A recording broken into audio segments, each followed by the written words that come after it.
all people here from the school. Yes, I'd like to come to our meetings.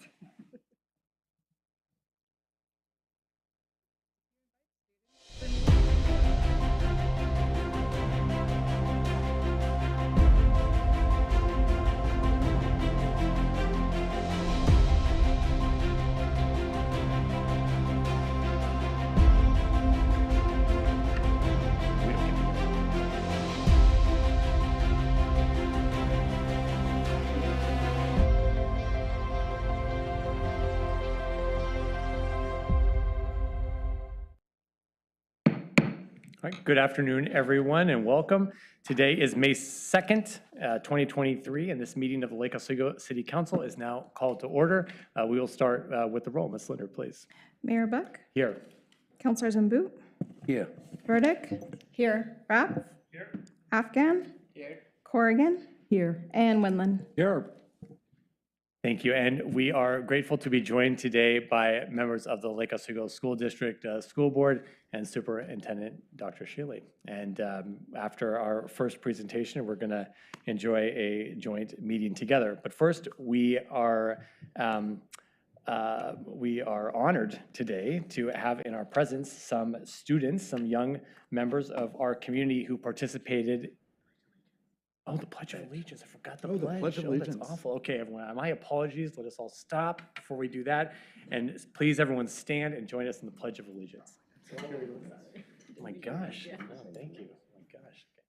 I pledge allegiance to the flag of the United States of America and to the republic for which it stands, one nation, under God, indivisible, with liberty and justice for all. Okay. That's why you're the council president. Good job.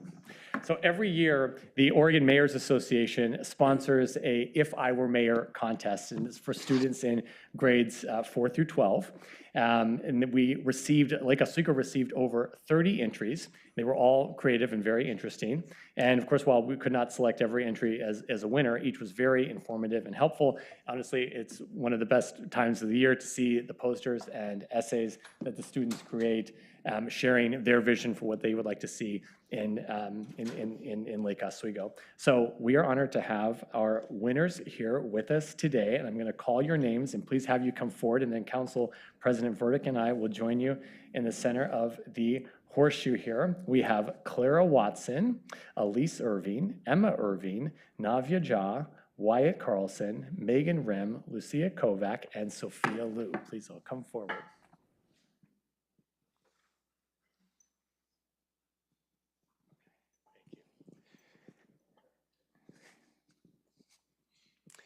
And then we get to enjoy a nice PowerPoint presentation of their posters. So the contest for the grade school students is to create a poster illustration, and the contest for middle school students is to write an essay.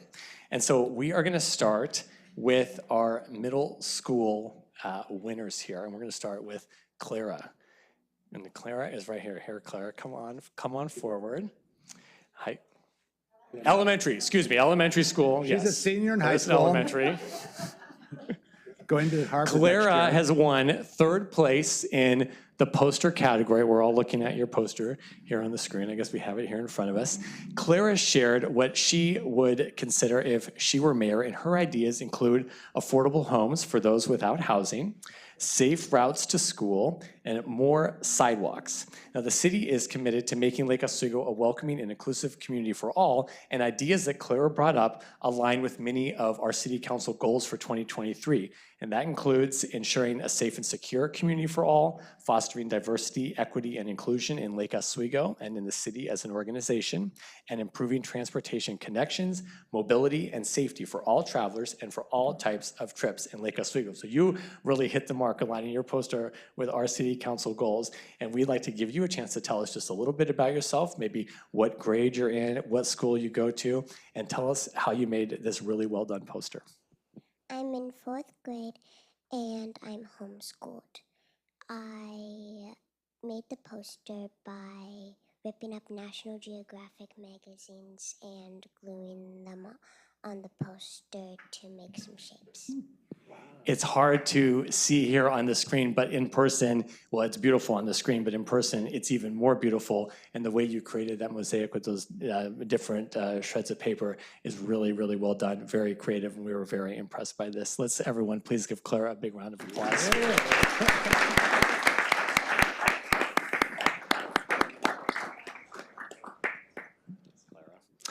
Okay, thank you so much, Clara. Elise Irving, Elise, come on forward. Elise, your poster took second place in the poster category. Elise's poster shows a well-rounded vision. Her message about encouraging diversity through the business community aligns with our council initiatives of supporting business investment, as well as developing and implementing inclusive community engagement practices. Elise talks about building bird boxes to address our ecosystems. Elise, can you tell us a little bit about yourself, how old you are, school you go to, and talk to us about the importance of building the bird boxes. I'm Elise, and I'm in 5th grade at Allen Elementary. And I did bird boxes because birds spread seeds, and they also eat insects, and they're really important in the ecosystem. It's great. Congratulations to you. We love your poster. You did a great job. Everyone, let's give Elise a big round of applause. And next we have, and you two are sisters. Yes, we did not know this when we were picking the poster, and I saw you had the same last name. So Emma, here, please come forward. Emma, your poster won first place in the poster category, and your poster exudes an inclusive feel with a community garden available to address both food insecurity and encourages more electric vehicle charging stations. What we liked about your poster is you provided not only the why, but you showed how you would accomplish your goals, which is very important. Now, as first place winner, Emma gets entered into the Oregon Mayor's Association statewide contest for a chance to win up to $500. And Emma, could you please tell us a little bit about yourself? Tell us your age, and are you also a 5th grader at Hallinan? Okay. And tell us more about your idea of a community garden, kind of how you came up with it, and how it would help people. My name is Emma. I am in 5th grade, and I go to Hallinan Elementary School. The reason why I decided to put a community garden on my poster is because I really want to be an agricultural scientist, which is a seed scientist. And so when we read an article in school about different cities and towns building community gardens to help the community and ecosystem, I thought it was a really cool idea, so I decided to put it on my poster. It's fantastic. Thank you so much, Emma. Hey. Congratulations. Give her a big round of applause. Now we're going to move into the essays, and we received so many well-written essays that we decided to recognize 2 additional essays with an honorable mention. And we're going to start with Navya Jha. Navya, here, come on forward. Navya's essay captured so many aspects of sustainability and affordable housing. Navya, can you tell us a little bit about yourself, and can you talk about some of the issues you highlighted in your essay, please? I'm Navya Jha, and I'm an 8th grader at Lake Oswego Junior High. So in my essay, I talked about affordable housing in our city and like how we should increase housing options in our city because it's a great place to live, but I think currently we're a little low on housing. And I also emphasize that we should utilize green building practices to make like advancements towards sustainability and a better like climate in general. And I also added some like other aspects of sustainability that we could incorporate in our city. Yeah, the intersection between housing and the environment is very important, and I thought it was very wise how you connected that in your essay. Congratulations and great job. Let's give Navya a big round of applause.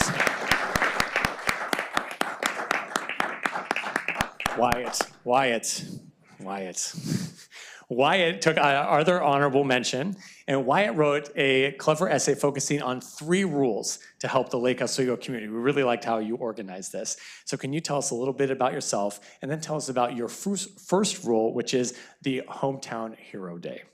My name's Wyatt. I go to LOJ, and I'm in 7th grade. The Thank Your Hometown Hero was just based off of like how the firefighters and like the police officers deserve recognition for what they do. That's great. Thank you very much. Let's give Wyatt a big round of applause.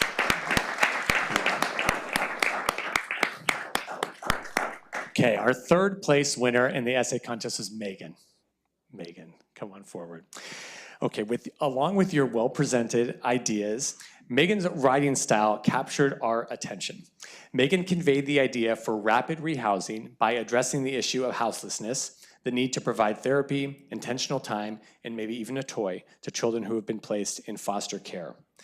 Megan, I'd like you to tell us a little bit about yourself, and then also I have an excerpt from your last paragraph that, if it's okay with you, I'd like to invite you to read.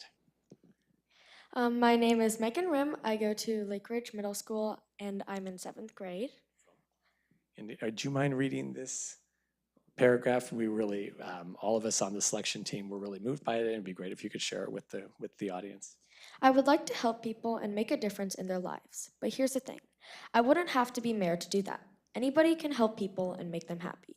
Anybody can help change the community they live in for the better. There's no difference if I was mayor or me. I want to change things for the better either way. I want to change this world, make it a greater place for everybody. Okay, wow, thank you very much.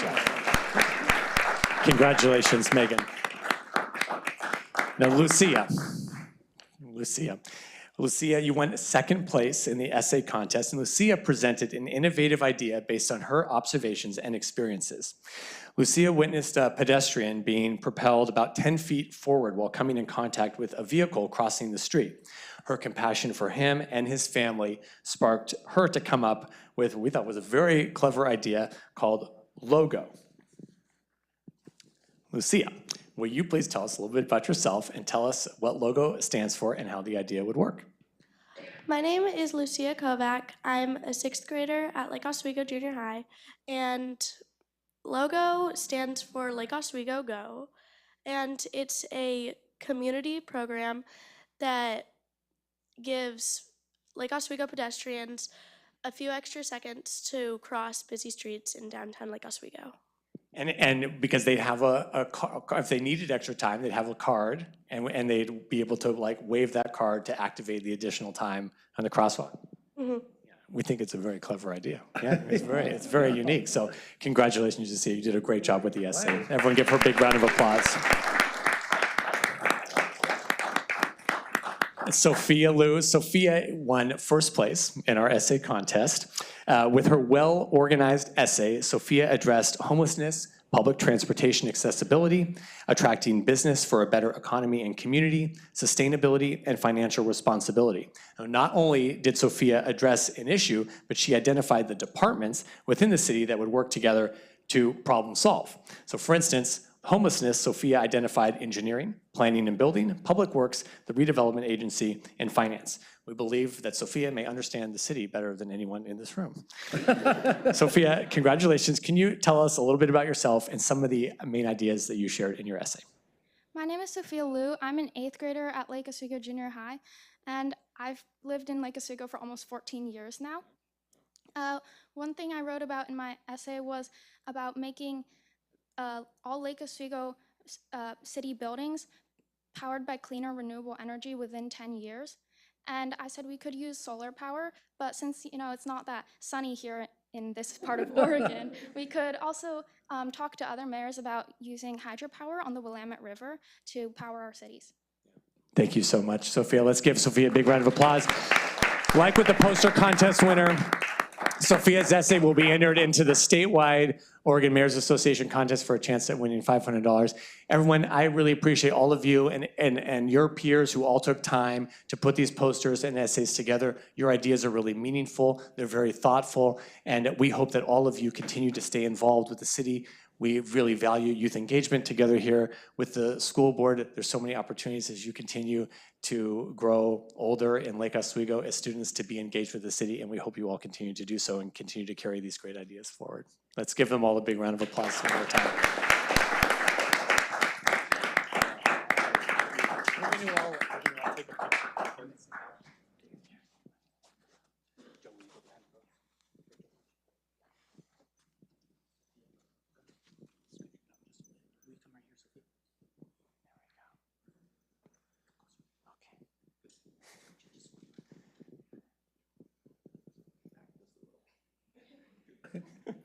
All the tall people together.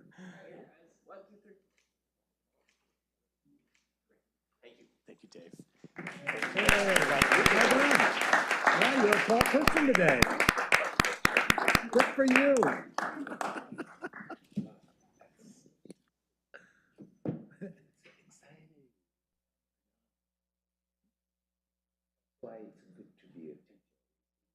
Yeah.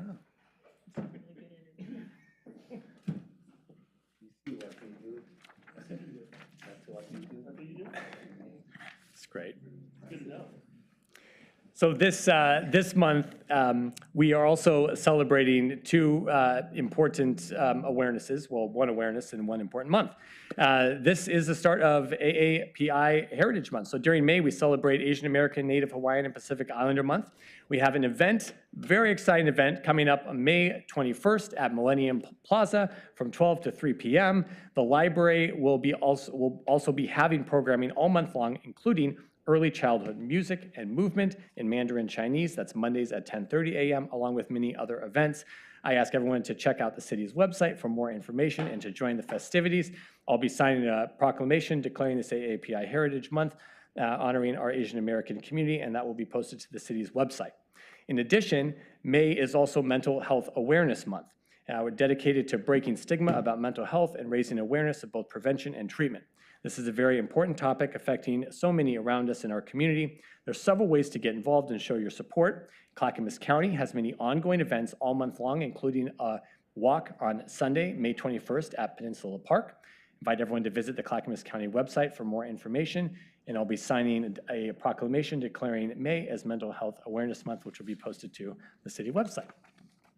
All right, so now we're going to enter into our joint meeting with our colleagues at the Lake Oswego School Board and Superintendent Sheehan. I know that you brought some of your team from the district here as well. So Chair Gupta and Vice Chair Bills, Director Wallen, Hartman, and Aird. And then you have Jacob Stuckey. You are by yourself as a youth member. You have a colleague that serves with you. Could you please we know these guys, but could you please introduce yourself and tell us what school you go to, what grade you're in, please? I'm Jacob Stuckey. I am a sophomore at Lake Ridge High School. Great. And is this, do you serve a one-year term? Yes, one-year term. So this is coming to the end of my term. Very good. Well, we're very glad to have you here joining us for the meeting. Okay.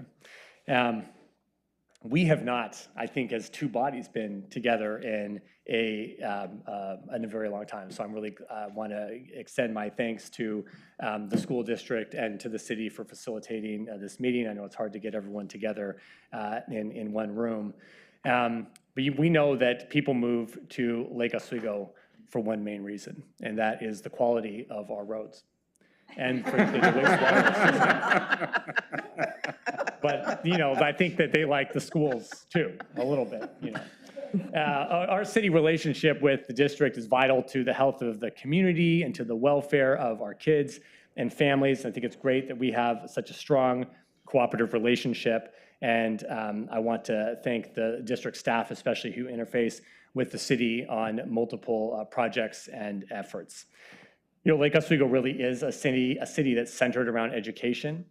And the ways that the district and the city work cooperatively, be it through shared use of community spaces, through financial planning around bond issuances, collaboration with activities engaging the youth, investments in infrastructure enabling kids to walk and bike safely to school, and through programs and practices building off a shared set of community values that are ensuring everyone in Lake Oswego feels a true sense of belonging, are all making Lake Oswego the continued type of community that is raising healthy, supported, and educated youth that are backed by an incredible team of educators in the district, by great neighbors, city leaders, local businesses, and outstanding recreational facilities and parks.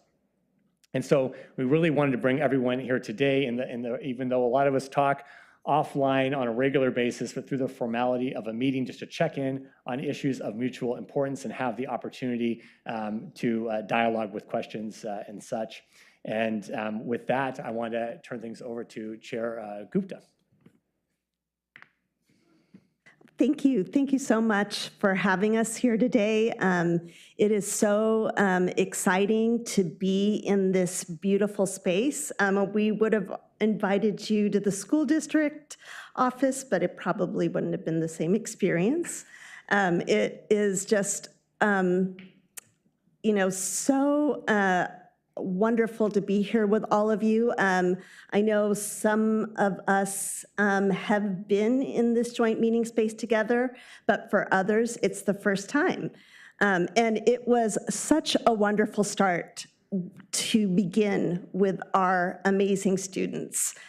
They are the reason that we're all here and that we serve on the school board, because we center our work on students, as evidenced by Jacob here, who is one of two amazing student representatives that we are so fortunate to have.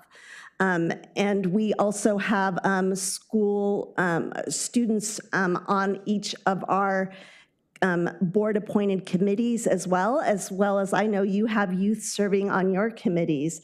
I just wanted to say this is really what makes Lake Oswego such a wonderful place to live, to work, to play, and to learn. Just this collaboration. And it is just wonderful to be here with everyone. It is also, my first time here, and it's, just amazing to be in this, beautiful new city hall space, especially as we were entering the building. We got to drop off our ballots at the ballot box. We have some important elections coming up, both for school board positions as well as levies. There are a lot of shared interests and reasons why we're meeting today. And, I would really welcome, conversation about our strategic plan touch points, our school district adopted 4 pillars, creating a culture of belonging, increasing equitable academic outcomes, promoting health and resiliency, and teaching and practicing sustainability. And it was wonderful also to hear the students in their reviewing their essays. It touched on all those points. And I know those are also shared priorities between the school district and the city. And I think in particular, as we're able to come together in person, these opportunities are just going to increase for collaboration. And just really looking forward to that. And we all had, well, a group of us had a chance to manifest some of that collaboration over the end of last week. Chair Gupta and Vice Chair Bills and Dr. Shealy and City Manager Bennett, myself, and Liz, I'm sorry, Director Hartman, and how can I forget? Councilor Burdick, myself, we're all joined by members of the Lake Oswego Fire Department, members of the police department, and community members from Respond to Racism down at the Museum of Tolerance in LA for a 2-day workshop, which was a real valuable experience. And we got to really know each other much better over that time, working in partnership with both at the staff level and community member level on how we're going to work together to accomplish a lot of the objectives you laid out in the district strategic plan, which aligns very well with our goals here at the city as well. So we appreciate you all investing in that effort along with us. It was a good experience. With that, I would love to turn it over to the city manager or to the superintendent. happy, as you always know, and I'm always happy to talk, as I think Dr. Shealy is as well. I actually thought that I would talk about sort of, I kind of identified 4 ways that we work with you all, and then I have a short list of things where I think we might have an interest in having you all have some conversation. So the first one is we actually have a strong ongoing partnership with the district around a number of activities, safety in schools, and a lot of the events that we put on and that you put on, we have mutual interest. We certainly are going into the swimming pool business together as we speak. And the other thing I think that we're very interested in, and I'll talk about more in a second, is the preparedness of the members of our community in the event of disaster. And I do want to talk about that because I think a lot of folks are going to actually go to school facilities first before they do anything else. The second kind of work we do together, I think, is we have shared interest in an outcome. I certainly think our work around creating a welcoming and inclusive community is that, where we share a common goal. And we have had success in the past in working together on that goal. The work we're trying to undertake around affordable and workforce housing provision, I'm sure, is something that you are also interested in. Our work with youth in leadership, you guys, obviously it's your business, but we also have a huge amount of work that we do to help engage and prepare youth for leadership. One of the things I love about this community too is our youth, for the most part, they don't know what they can't do yet. I love watching them because they know they can. And then last but not least, our work on climate and sustainability, I think, is shared work. The third category I put together is we have a desire to improve our services to our mutual constituents, right? We might share a desire. The 2 that popped to my mind are the work around pedestrian safety and your desire to get kids to school on foot, and then the work that we're doing right now with the library, because we view the library as a critical literacy partner with you, and of course, an important service that we provide for lifelong learning and access to information. And then last but not least, the 4th category is there's ways in which we actually depend on you to continue to be successful as a community. And the thing that pops out the first for me is our work in economic development and business creation is actually really critical. As the mayor says, people do move here and move their families here because of the quality of the work that you all do. So I just want you to know that we recognize that we're counting on you for a lot of the work that we're trying to do around a healthy economy. So I flagged 4 things I thought you might want to talk about. I'll just rattle them off and then you all can react to it. One is the work we're doing around affordable and workforce housing, and is if there anything the school district can do to help us with that. The work we're doing around pedestrian safety, I think we've already got a pretty good idea of how that's supposed to go, but any advice they have for us about how to engage their school community, their learning community around that. The work that we're doing around preparing for an investment in our library, whatever that might be, and any advice they might have, and maybe some discussion around timing, because I know they have facility needs as well. And then last but not least, our council goal just identified this year about increasing the amount of sort of preparedness of our families and people at home to sustain a major disaster, knowing that the city's initial focus will be on emergency response and restoring basic services, and so our ability to actually go and meet the direct needs of residents, and can the district help partner with us to help our residents be better prepared to sort of be self-sufficient in the event of disaster. So that was my list, and I would like to turn it over to Dr. Shealy. Oh, I don't even have to push a button here. That's fantastic. I feel like we might have missed a little bit, so if you don't mind, if I can do some introductions of everyone. Yes. And maybe you guys want to introduce yourselves, all of you as well. But we do have our board members here, and we have Director Aird, Director Hartman, Director Wallen, Director Bills, and you already met Director Gupta, or Chair Gupta, if I will. We have an amazing staff in the district. We serve about 7,000 students. We have almost 900 employees. There's a lot of people to keep track of, but I have the most fantastic team, and I would like everyone to recognize them back there. We have Dr. Watson, who is our HR executive. We have Scott Schinderly. He does student services. Lakeisha Washington, she's our curriculum instruction. We have 2 executive directors, one of elementary schools, that's Dr. Luzeich.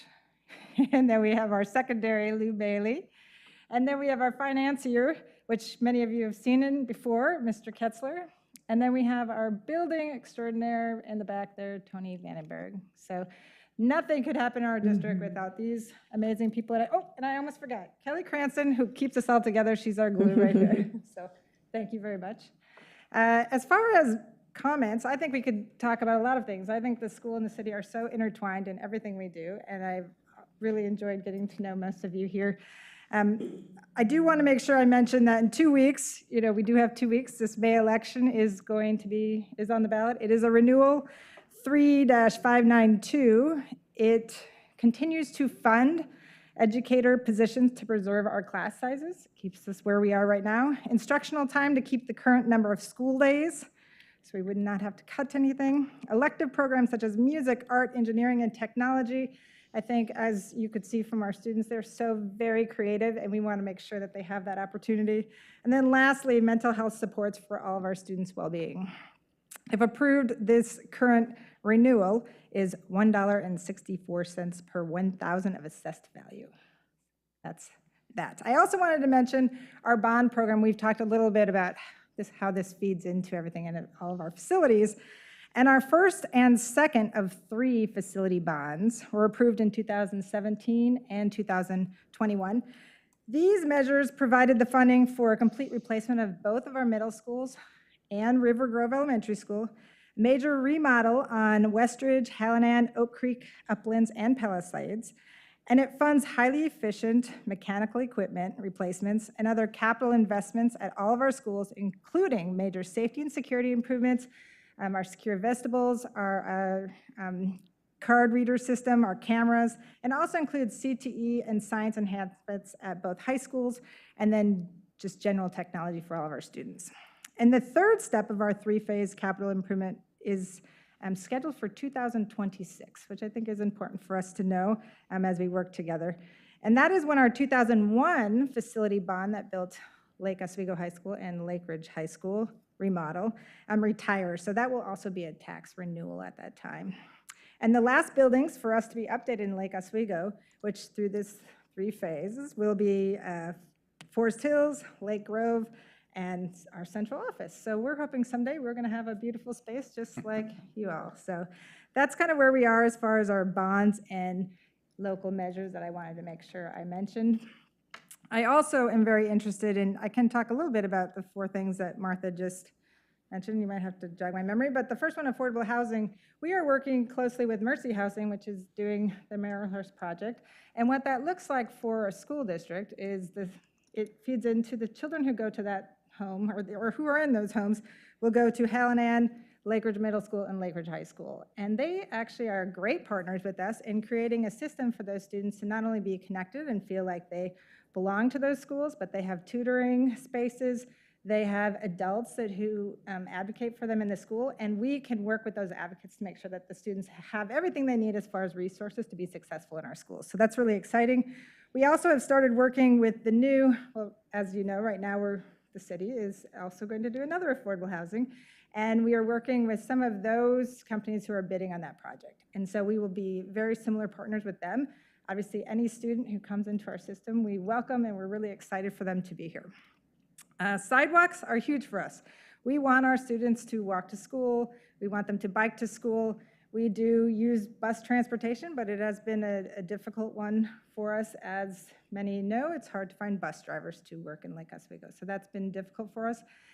I also recognize that a lot of community members don't want a sidewalk in front of their home, and I think that can be really difficult that we need to work through because children need to walk on sidewalks. It's not safe for them in the roads, and we spend so much of our time trying to make sure our kids are safe, and so I think we need to figure out a better way to partner with everyone to bring those safe routes to school.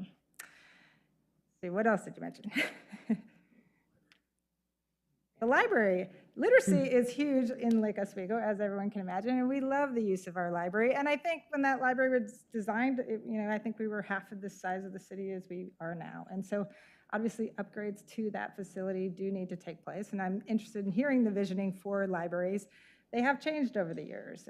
We have 2 librarians in our district, and we did work with them a little bit on visioning of what our libraries look like. And even in a school, they look very different.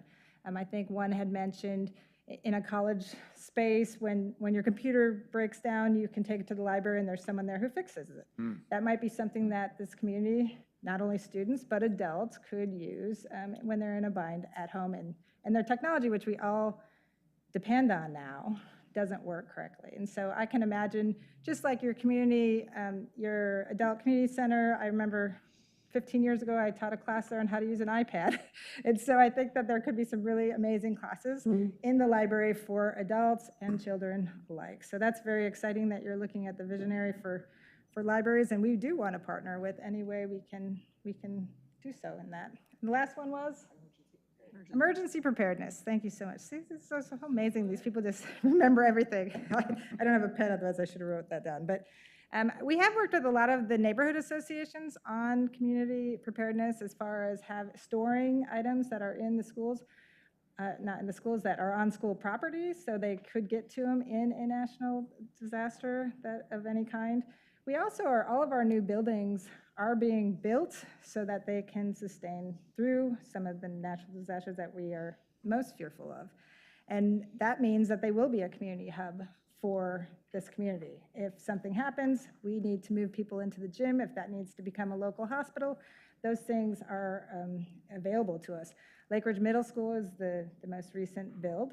LOJ, which is being built after River Grove, will have that same site on the north side, which is large, 2 gyms.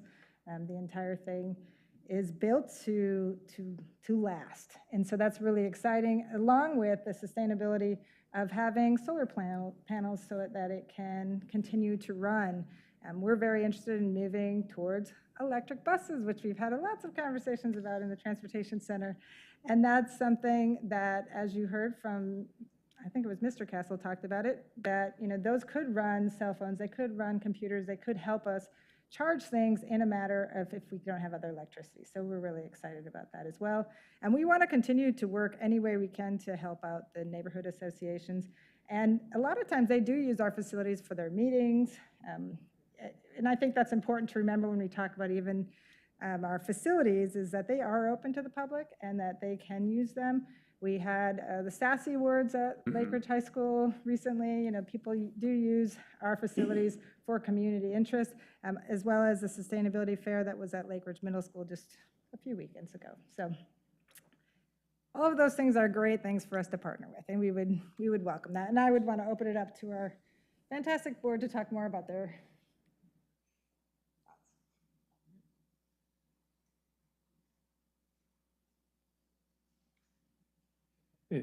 Well, I'll, while your juices are flowing, on the topic of affordable housing, just have one comment and question. All of the, whether it's due to the sisters at Merrillhurst encouraging that Mercy Housing development, or the city playing its active role along Boone's Ferry, these projects have all come about through with community members or someone in the community, making it happen directly. So we are open to those opportunities as you see them with different partners and in the community, so that we can continue to build on, what we started, and ensure that that momentum, continues.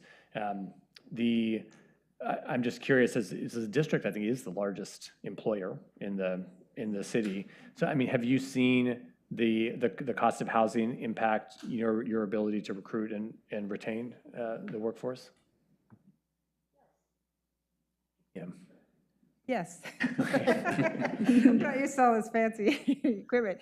It is difficult. Most of our, I think last time we did the survey, we were at about 40% of our licensed staff, our teachers, live in the city. So 60% do not live here. Many report that the reason why is because they can't afford to live here.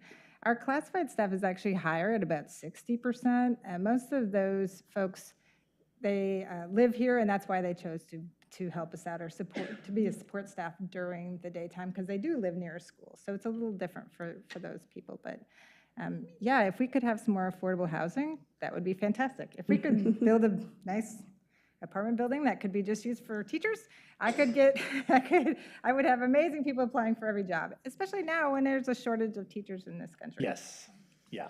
It's a big issue all around, but like we've noticed, it's not happening on its own. So it will only happen if we make it happen. And so our partnership on that would be of immense value, I think, to the community. All right, some of the, and if you all just kind of give me the look if you have anything to say. If you don't have the They're all buttons, looking at give you. me the They all- look. They all have something to say. Give me the look. Counselor Afghan. Thank you, Mayor. I would like to congratulate the school boards and the previous city council to be so intertwined and so aligned. That is very suspicious. So, so seriously, congratulations to all of you to be so aligned. I had two topics that I wanted to also share. One is diversity and inclusion. As you know, in the city, we have one of our goals to step that up. And I wasn't sure if that was one of the things that you're working on. The second thing is the library, the visioning.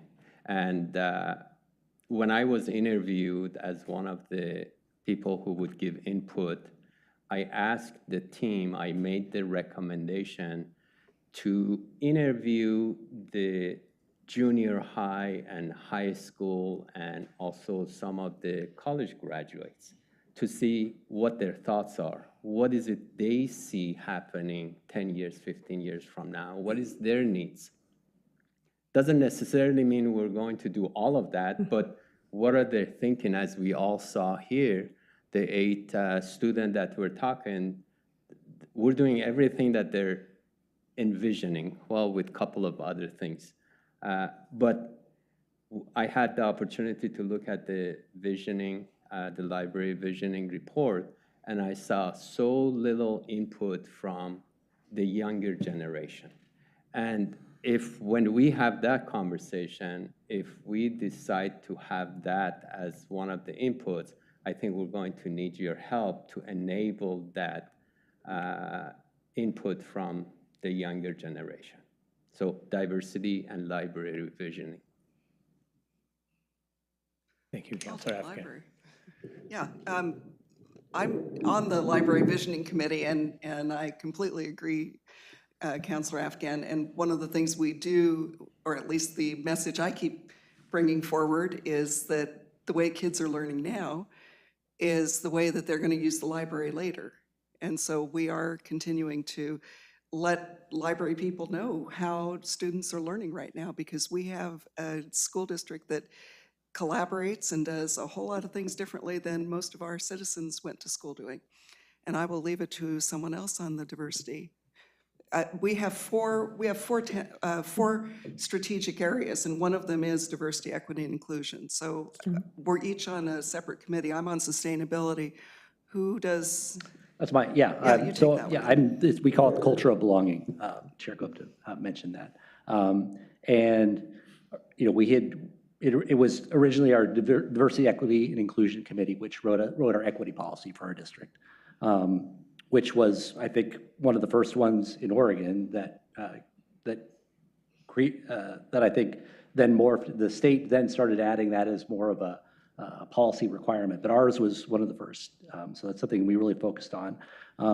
The culture of belonging is a committee. We've got citizens who were brought in, and we've given that. One thing they wanted to focus on was creating just a welcoming environment for new families moving in, especially as our community diversifies and becomes more different types of people moving in from different areas, different cultural backgrounds. A lot of times they come in and they are, we had a survey that's put out by the state called Youth Truth Survey. And a lot of students reported not feeling welcome in our schools. And there's a lot of reasons for that, families not feeling welcome. So that's something that this committee of about 15 parents, community members have been working on. How do we make it a more welcoming place? What sort of tools do we need to provide to new families moving in so they feel welcome and they feel part of our community? And we're trying to be as database as possible with this, because we want to track, using the survey, are people feeling more welcome if we focus on this area? So that's one key thing that committee is working on. If I can add on to what Director Wallen said, we also, from the educational policy, then have an equity lens that ask some guiding questions about whether or not we are taking actions that advance equity. And then we realized that both of those documents are inaccessible to our school communities. So then we took another step and defined shared terms of diversity, equity, inclusion, anti-racism, and a few others I'm probably forgetting. And so we engaged our board-appointed committees. We also have committees at each school. And then, we have, simple, easy to understand terms so that everyone can understand what we mean when we say those words. So that was another effort that we undertook. And there are also some other priorities under that pillar of culture of belonging, including diversifying our teachers and staff, addressing bias incidents. Those are just some other examples. Thank you. Thank you very much. So I would just add that, yes, diversity and inclusion is still very important to the school district. And we are working, this last year, we made a move from having what we called our equity TOSA or equity administrator to engaging with the consultant to help us move some of the strategies that we wanted to do into our schools.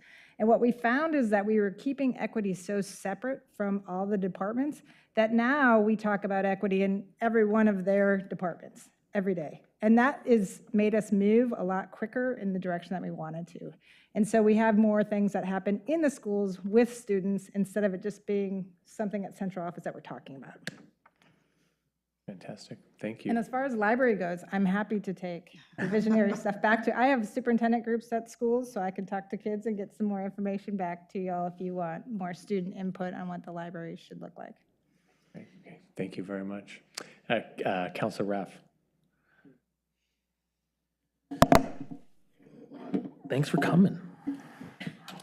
Hold on a second. Thank you. Why are you laughing, Martha? Okay, 3 things I want to talk about. Relationships, momentum, and change. And I'm not going to talk, it's not going to be an essay, it's pretty quick, so it'll be fine. So both groups here we're in the relationship business, first and foremost. We can talk about strategic priorities all we want, libraries, this and that. We're really in the relationship business and how we communicate with each other in our own councils or boards or to the community, to the students. And so this is what, to everybody here, we need to continue to be committed to that relationship business and relationship building across our groups and to the community and the students. And what I'm really impressed with in the 2.5 years that I've been in this administration and the administration that I've been working with is that our relationship with your group, I mean, I have no frame of reference, but it's been amazing. And our ability to work with each other, to talk openly with each other about goals, issues, and just having that open line of communication has been how I felt amazing. And I think it's indicative of at least the relationship we have with each other and the indicative that Lake Oswego has with itself, which is very open and honest and straightforward and friendly. And as you know, school boards in other cities are probably not as easygoing and friendly. And I can tell you that city councils in other cities are probably not as easygoing and friendly as us. So I just want to say how impressed I am with our abilities to work together and have a great working relationship between our two groups.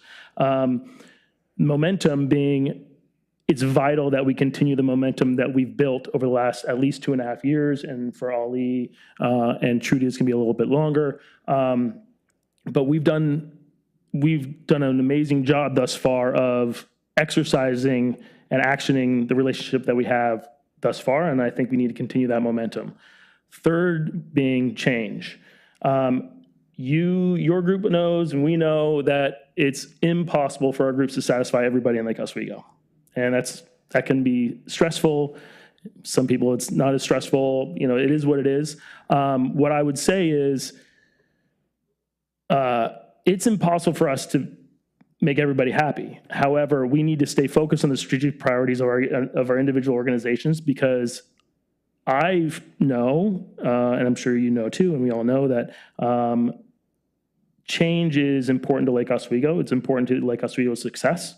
It's important to Lake Oswego's livability. If we have any interest, if we want to grow Lake Oswego the way we envision it, with younger families moving in, with people building wealth here, that all is done through a great school district and with Joe's joke of nice roads. So it's important that this is more to the community, that yes, there are little things that could be better with everything, but change is important, and Lake Oswego cannot stay the same forever. We need to make changes that are important to both the schools, our students, and the city. And so we all just need to hold hands and not get dragged into the myopic details of this or that, and focus on the real important things that make people want to live in Lake Oswego. So That's great. Thank you, Councilor. thank you for everything you do. I really appreciate you saying that, Councilor Raff, because that's what I was thinking, something similar in, hearing these asks on how can we help you, how can you help us? And it's making that very intentional commitment to do that. It is about relationships. And you all are wanting access to students and those relationships. And we are interested in having access to business partners and community leaders. We have to do that with intention and commitment. And this is amazing that we get to meet together. And I know COVID made it hard to meet together maybe for the last couple of years, but I would love an opportunity to do this with some consistency so that the community can hear what we're talking about together, but so that we can build relationships. And going to LA and doing that kind of stuff. And I hope we have a big swim party when the pool's done. Woo, jump in with, but seriously, very real. Can you tell what my role is on the school board?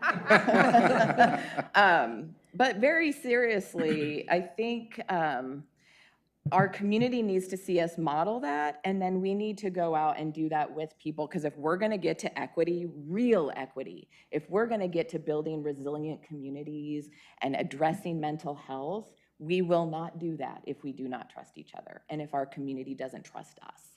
And we have to do that together because they think we're all the same. We're just government in their way, right? And so what I'm really interested in is what is our shared commitment together, that we're gonna be out there, not knocking doors, but like at the park and hanging out and talking to folks and having coffee and doing those things. I have absolutely loved being able to do that with each of you. So that is not a specific topic, but it is a mindset around change and relationships that I think are really important. Our next joint meeting will be in the hot tub at the LORA. I heard. That's a big hot tub. We made it bigger. That was It's gonna good. be a big hot tub, yeah. Director Wallen and I made sure when we were on the LORAC committee that we would make it big enough for all of us to that's right. fit, so. That was the standard That we was the used, standard we used for How many that. directors and councilors can you fit in the hot tub? Councilor Boop. Oh, thank you. So I'm very happy because my name somewhere is Dr. Masen. I am an educator. That's why I'm here. And it's a mind, like for me in the beginning, I didn't understand because where I am from, cities take care of schools. There's no difference, like there's no two government like school board and cities. This is the same, here it's different, and it's good. It's a good thing, that we have separate government. And all my life, I've been working with students, with schools. That's the only work I have done, except this one now. But so for me, it's important, and my friend Kirsten, what she said, that we need to talk every time, because the truth of the matter is we're doing the same thing, but we also have the same challenges. We all know that Lake Oswego is not diverse, that our schools are having problems. And it's not Lake Oswego, it's Oregon. My dissertation focused on Oregon, how students of color particularly struggle in the schools we have, because these schools were not built for them.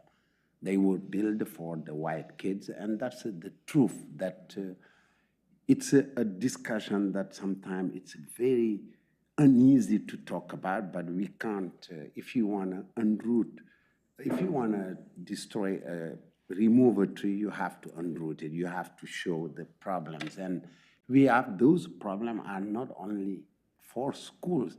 It's the problems we have in our cities. Like the city, you go, there's the diversity, how many, it's starting, we are winning in Lake Oswego. We have many departments are now led by women, and we have recruitment of women in the fire station, because it's something I really care about. And the research that show, for example, in the school, a student who in second grade was taught, a student of color that's taught by a teacher of color, have 75 times chances to graduate than if they are not. The student of color in Lake Oswego, they are not taught by teachers of color. It doesn't mean that we are bringing, but there's a problem. There's a lot of work that the public schools should do, like we should do here, also recruit more. Because paying lip service is always like have a nice strategic plan, say that we are working for diversity, equity, and the truth is when you go inside, it's not what we find there. And that's, you know, we need to work both government to do better than what we are saying. This is our cities, same thing if you go to our cities, you know, I am the first Black person elected in this after 114 years.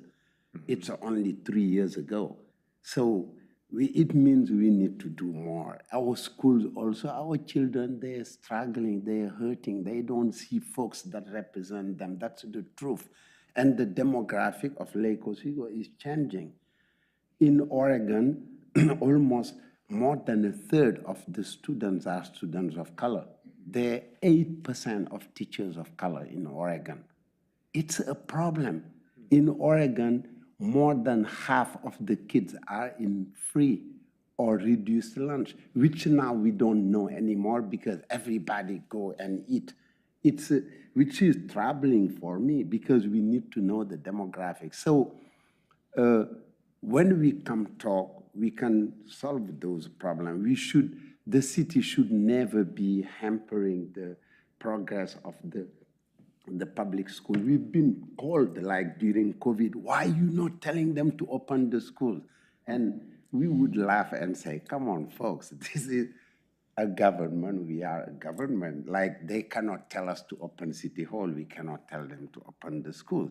But it was maybe the time we should have started meeting more and strategize because we're serving the same people. The kids that are in the Youth Leadership Council, most of them, 98% are LOSD. They're a couple kids from OES and other schools. But so we work for the same people. Lake Oswego, people move. I am in a private school. People, they tell me, hey, we move here because of the schools. Most of the young folks who move here, that's because of the schools we have that are wonderful schools. In spite of what I said, as a bright side of what we are doing was shown by our students that were here and who wrote the essays, and those we have in the Leadership Council that went to Washington. We went to Capitol Hill with some of your students who were our pride. Mm-hmm. Some of your students are working at my school as leaders in aftercare programs. So we're doing the same thing. We need to work together, not in opposing ways, and address issues that are, because the issues we are addressing here are the issues you see at the school. If we don't build affordable housing, only we know who's going to be here. And if we build affordable housing, they will.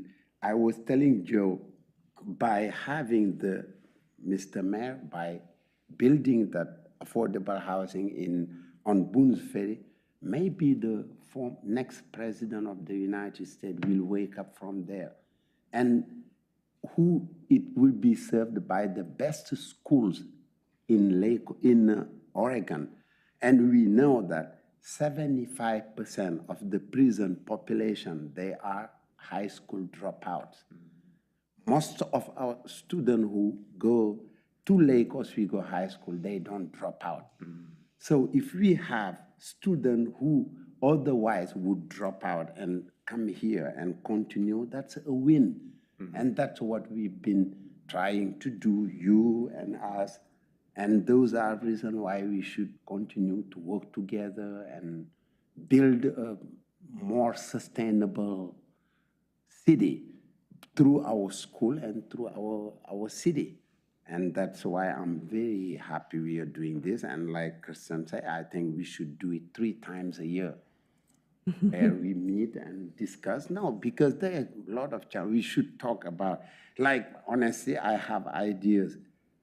There's a big problem I don't know if you've read the book No Longer at Ease, you know, but we are no longer at ease in Lake Oswego because of pickleball. No, you know, me, I am the one, the elephant in the room. I always shake it, go out, you know. But we should talk and say, folks, the city cannot accommodate the pickleball. How can you help us as a school board? Because you have tennis field. Maybe we can have some of our old folks in Lake Oswego on Sundays or in the summer when you don't use them. We don't want them fighting with our students, but can we have you help? And if our relationship was closer every day, maybe it would have been an easy fix. Maybe Dr. Shield would say, hey, you know, I will talk about the board on that. Or the board would say, oh, we'll talk up to Dr. Shield and see if there's an opening on a Sunday where we can say, okay, guys, you can play for 3 hours. So maybe we would not be here. I don't know. It's the first time we don't have pickleball folks here. So, yeah, no, it's just an example of our cooperation. We can do more. I play on your field, so, you know, but we can do more than that. More than talking and being, because we are friends. John is my friend. Kirsten is my friend. Neelam, yeah. All of you, all. So why we can't work together to fix problems that you have at your school, we come and fix it. We have problems here, you come and fix it. And that's how we can do intergovernmental, all these IGA are written thing. You know, let's do it the African way. It means we talk. That qualitative. Yeah.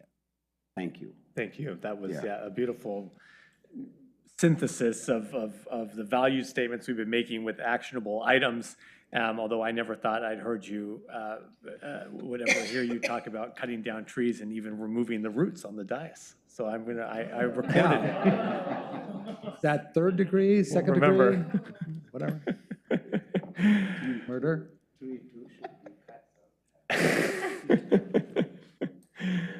Okay, Councilor Woodland, please. You guys want to say anything? I just am really happy that we're together, and I tried to get this trend started when I first got on council to get us together. And it was when I served in your shoes on the school board. I mean, with many of you, we had meetings with city council, and it's super important for this town to know that we're together. And as what's been already expressed tonight, we are looked at to be adults in the room and figuring out problems in our city. And I just want to make a call out. I've worked with most of the senior staff at the district, and I've worked with our senior staff in the city, and they make us look great.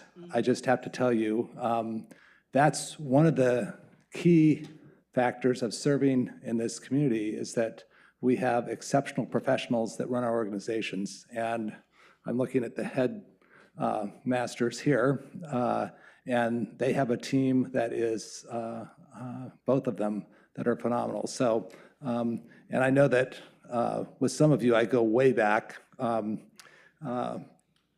mean, I remember when Dr. Shealy was the vice principal at Lake Ridge Middle School and came up and pinned a carnation on my lapel when it was open house. And I recognized, okay, she's going to do something sooner or later in Lake Oswego, and I hope she stays.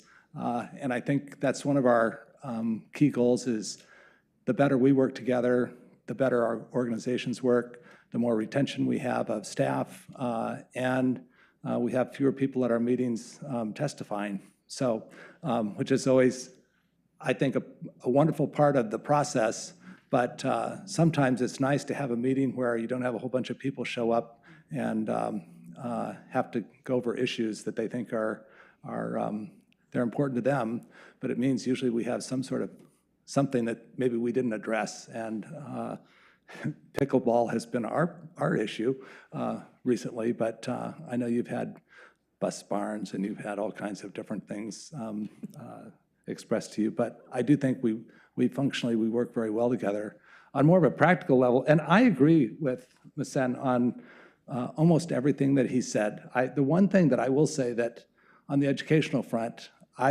since I was on the school board, we've been trying to recruit a more diverse staff. And I think I learned early on, just like our police officers, if you get, and firefighters, if you want people to be teachers or firefighters or police officers, you need to start early at your stage and get them involved with a love of education and get kids to go through our educational system, because if you don't graduate with a degree in education, it's harder to get a license. And so we can't hire people just off the street to plug in. We need graduates going through our universities that are diverse and that reflect Oregon. And so I think that's same thing. You can talk all you want about getting a more diverse police officer group, but until we get people going through the police academy that are of the types of people that we want to have working for us, it doesn't work. I mean, you got to have them go through the police academy in order for them to be a police officer. So we need to do a better job sometimes of getting that bench strength going. On a practical level, I just want to thank the school district for the cooperation and the teamwork on LORAC. And I know that was a difficult conversation when we only had $7 million in the school. When we passed it or had the idea, you could probably build a pool for $7 million. Well, not really, but it was closer. And now all of a sudden we have a fairly expensive project. It's going to be worth the investment. I am very excited about the opportunities that it's going to bring for both of our organizations and for our kids and for our adults in Lake Oswego. And I think that's one example of how we work together and how we can work together and how it's really good to work together. As Kirsten said, they look at us as government. They don't really care when they sign their check for their property taxes. It's to the good old government, and they expect us to work together. And I think I would suggest a couple more meetings and maybe a meeting or two occasionally, not on the dais or behind microphones, with maybe a glass of wine or something, or maybe a fruit drink or something, whatever. But yeah, it's like chocolate chip cookies. You said. Chocolate chip chocolate chip cookies. Yes, that you make. But I think we need to get together and have some fun. I look at all of us as being dedicated to Lake Oswego, and I'm very appreciative of where I live. And to your comments, I went through the Lake Oswego Public School District, as many of people have around here, and it was the number one thing that drew people to Lake Oswego was the schools. We just have to make sure that that continues with all the other wonderful services that we provide. So anyway, glad we're together, and we should do it more often. That's my advice. That's great. I just wanted to build on something you said and Masen said as well, on this idea of bringing in more diverse staff for both the city and the schools. I think one of the things that maybe we can do better on and work together more closely on is when someone's considering having a new job in a new city from far away, they're not just reading the job description and saying, oh, okay, that's the job for me, I'm gonna go. They're looking at the whole picture of what, going to the city website, looking at what events does the city have, what does the city value, what does the city promote, what does the school district that I would wanna work for promote, what are they featuring? And I think maybe there's some areas of communication I think we could maybe think together more on how do we present that face of like, we really are growing. We do have a history. Anyone can read about the history of this town and of Oregon in general and have reasons why they wouldn't want to come here. And I think maybe we need to show how we're changing things and how we're trying to make a different place. And this is something that we want people to be part of from all different parts of the country and from different backgrounds. And it's great. I think it's important to have people who return to the community that grew up here, but also I think the only way we're going to be able to make the community bigger and stronger and more diverse is to reach people from all different places. So that's one thing I think, an area that we could work on together. That's right. Thank you, Director Wallen. Councilor Burdick. I just kind of want to go a little further on that. I think it's the teamwork, and I think we're so fortunate to have highly effective teams on both city council and school board. As Councilor Raff kind of mentioned, that's not always common. And now we have a great opportunity to kind of become even better partners than where we've been in the past and really leverage each other's knowledge so that when we have new people come into the community, to your point, like how do we make them feel more welcome?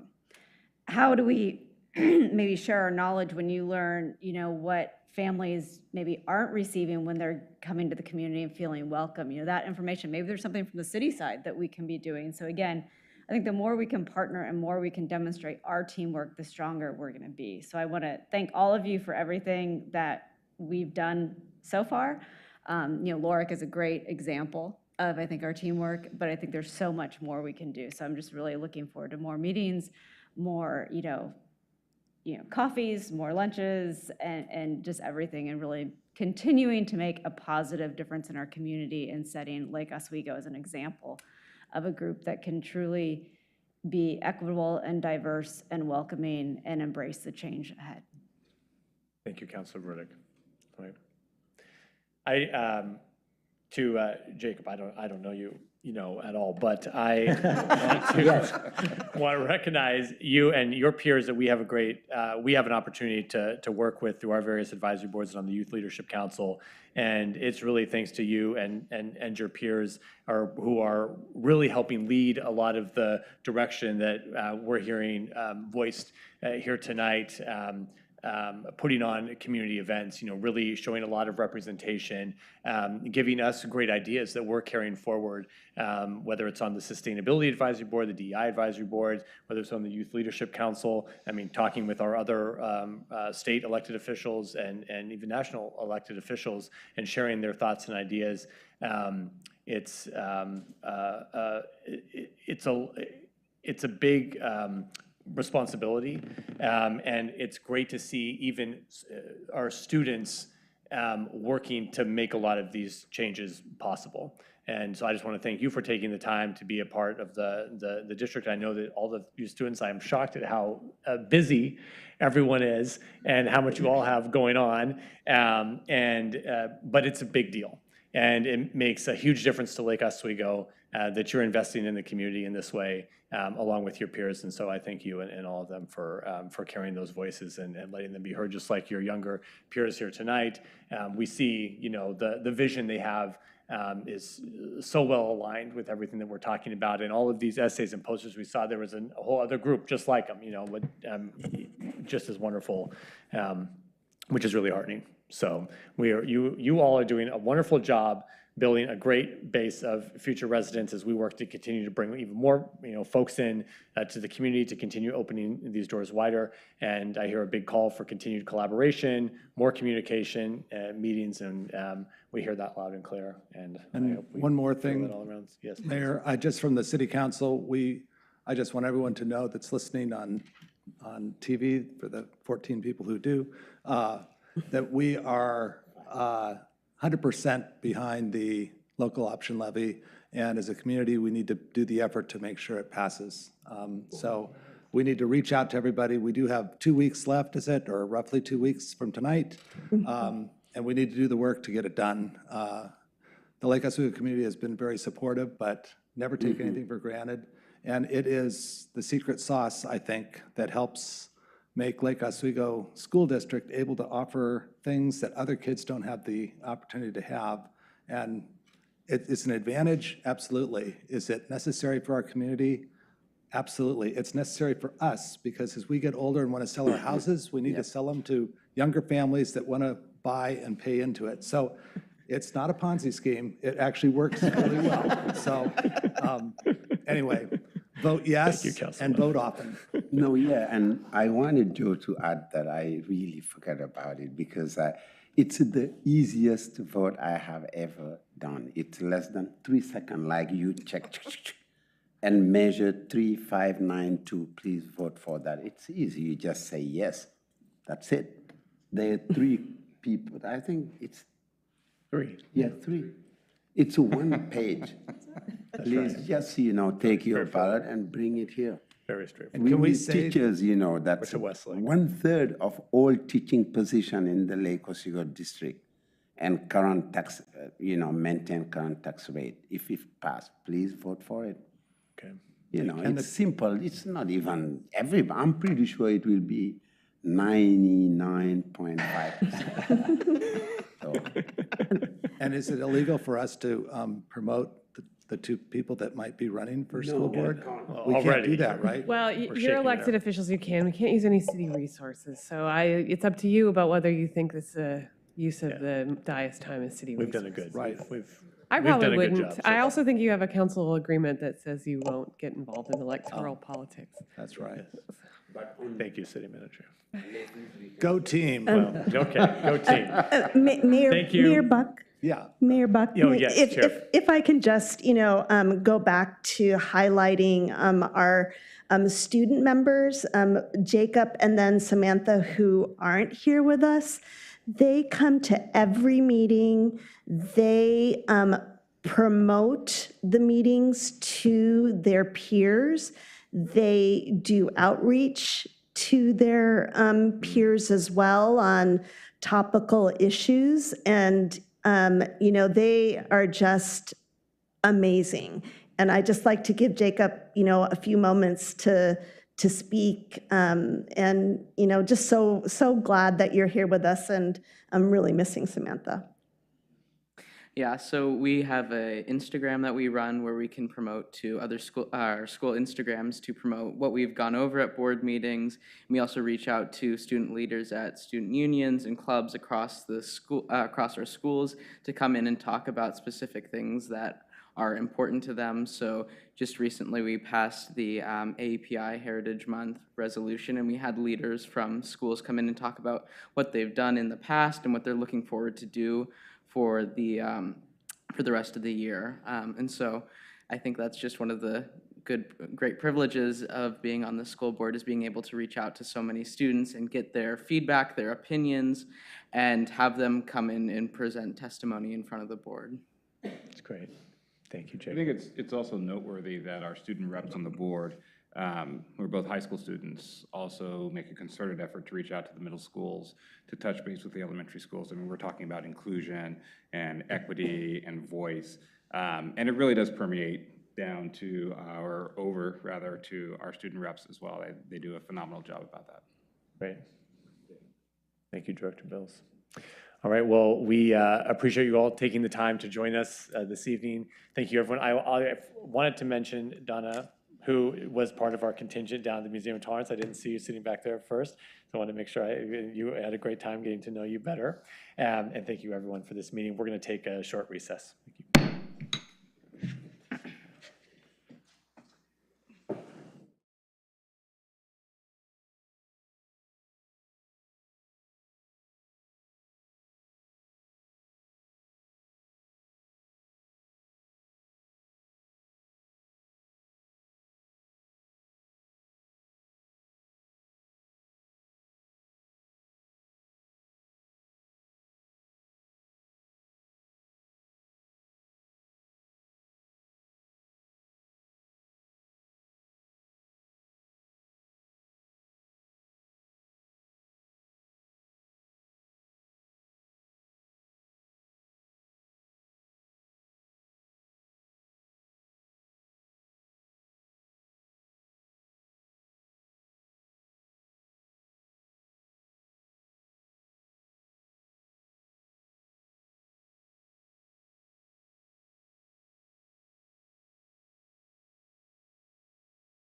We're back in order. Thank you, everyone, for your patience. Next on the agenda is public comment, and we have only one person signed up to talk about pickleball tonight, and that is Jay Halliday.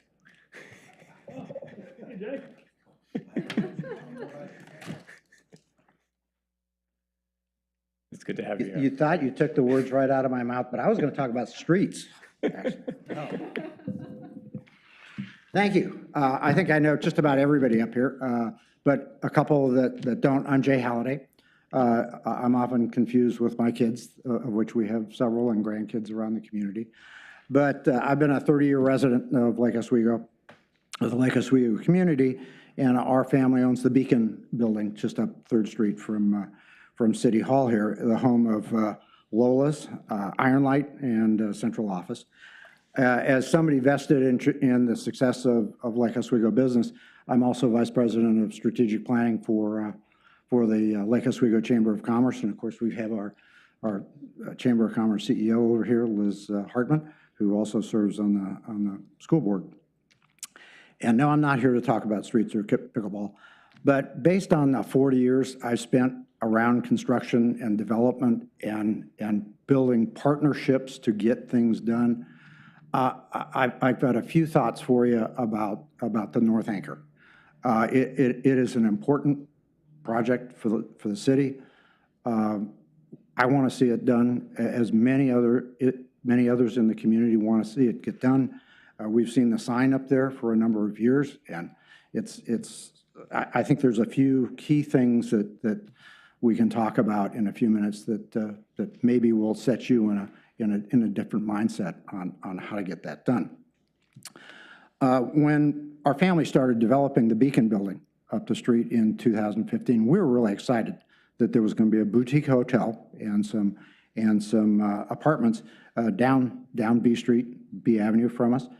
But when we finished in 2020, just in time for my 70th birthday, the city had parted ways with the developer, and nothing happened.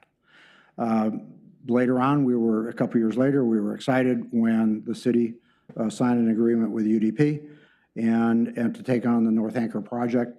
And as an individual and as a family, we've supported their efforts. We want to see them be successful. I don't want to see the city start from scratch with a new developer. So in that vein, we've offered to be references. We've had people tour our building and Iron Light. We've offered creative thinking about how to create more engagement between the project and the community. And more in depth, I've provided some pathways for the UDP team to meet some folks that I know that might be able to help move this process forward as well in partnerships and in new ways of doing things. Because what I heard with you and the school board was that, collaboration and new ways of thinking are really important, and that's really critical in things like building a new project. You're going to be getting an update a little later. The only time I could do public comment like this is well before that. So I don't know what that update is going to include, but I'm sure it's going to be some reflections on the current business environment. And I will tell you, our family knows that in spades. We've had 9 major building projects over the last few years, 4 of them still ongoing. We are really busy with our tenants. Mayor Buck knows what we do with our tenants to make sure through COVID that they've continued to be successful. And we've even had something that's unique in my 50-year business career. 2 of our financial business partners have gone out of business in the last 45 days with SVB and First Republic. So it is a challenging business environment, but that doesn't mean you can't get things done. So in that vein, and in the vein of thinking differently, I'd like you to think about 4 things. The City Council, acting in the capacity as the Lake Oswego Redevelopment Agency, really, you need to assert your rights as a partner in this project. You are. UDP and the city are partners. There may be other partners that come into that relationship, but I think there should be more transparency in what's going on. As a vested member of the business community, I don't know where things are. People ask, and I just don't know. And we all should know where things are and where they stand.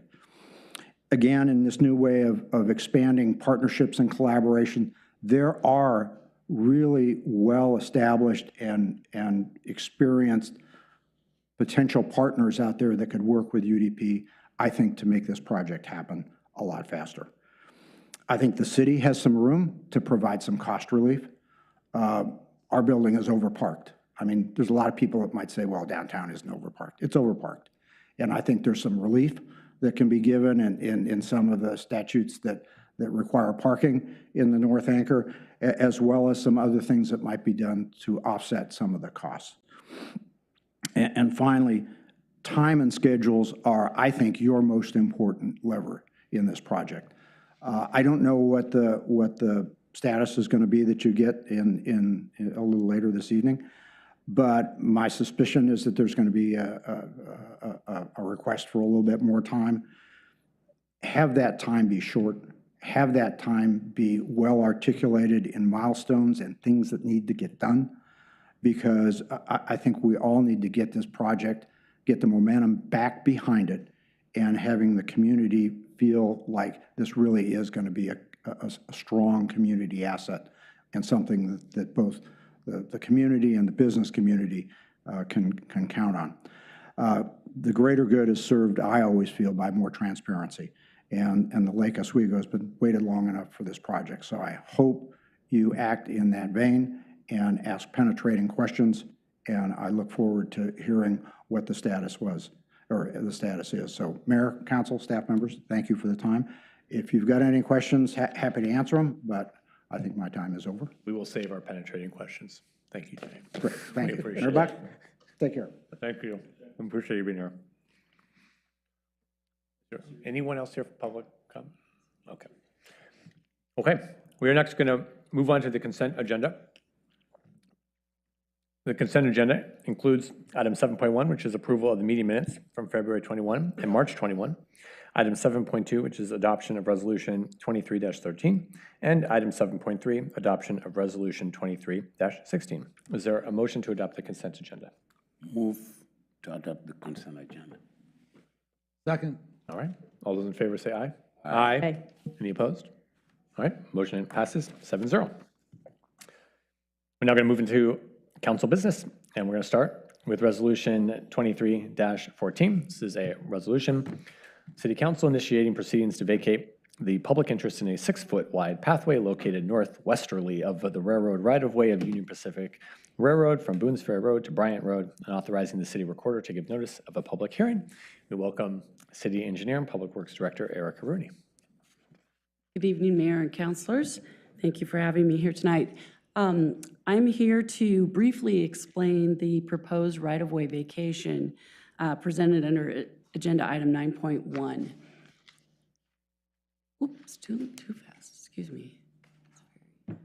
So before you this evening is resolution 23-14, which is to initiate the formal proceedings to vacate the public interest in a 6-foot wide pathway located, as described here, northwesterly of the railroad right-of-way of the Union Pacific Railroad, and that is a mistake, I apologize, it's the Burlington Northern, from Boones Ferry Road to Bryant Road.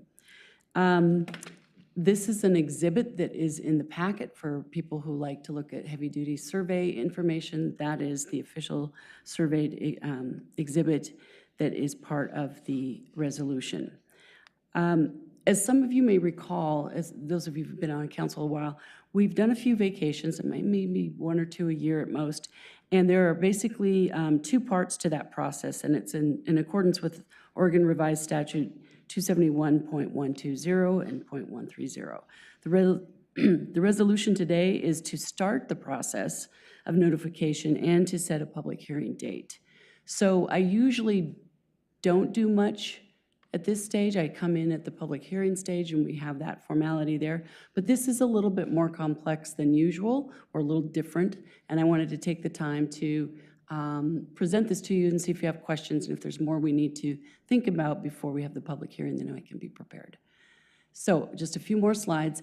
To put this in aerial perspective, this is Boones Ferry Road here at an angle, This angle down here is the railroad right-of-way. Here's the Bryant Road hill and bump as we all go around through there.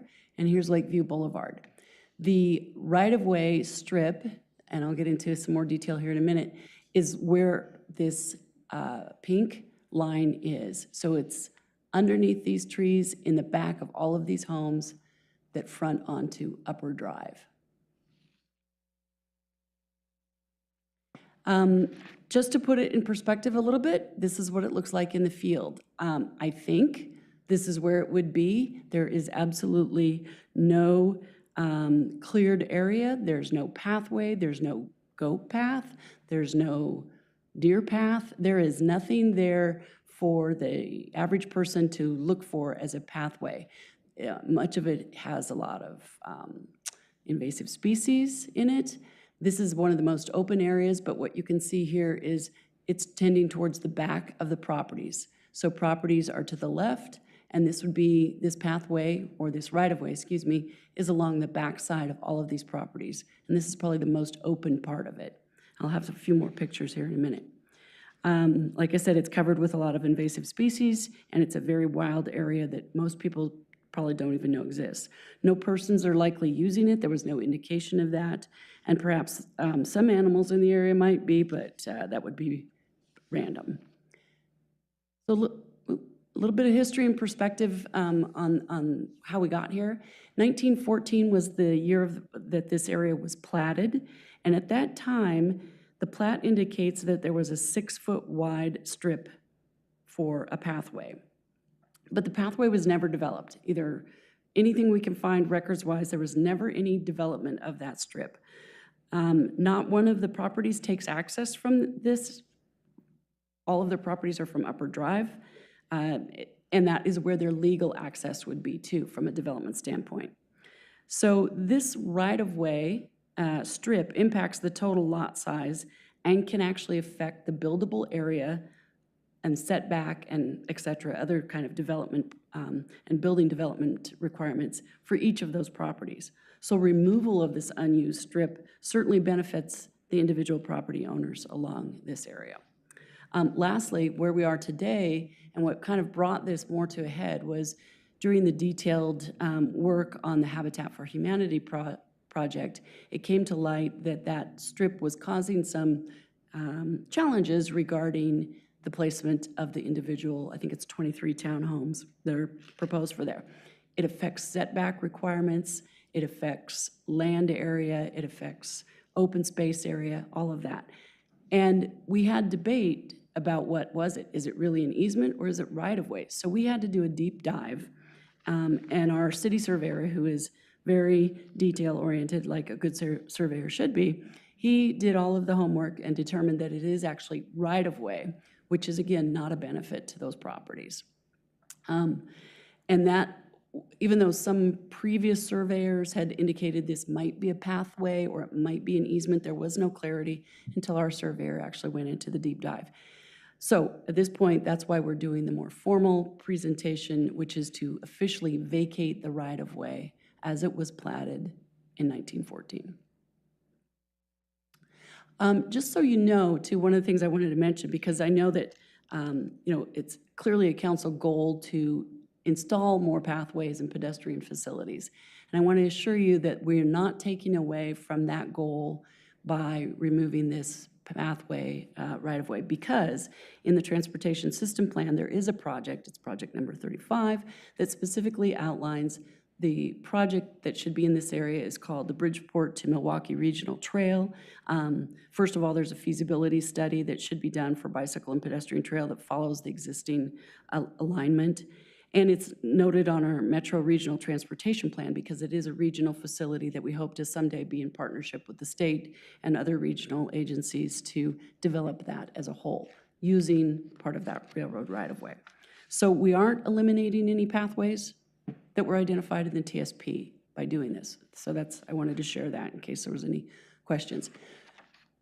A little bit more detail here so I can reiterate some of the things I just talked about.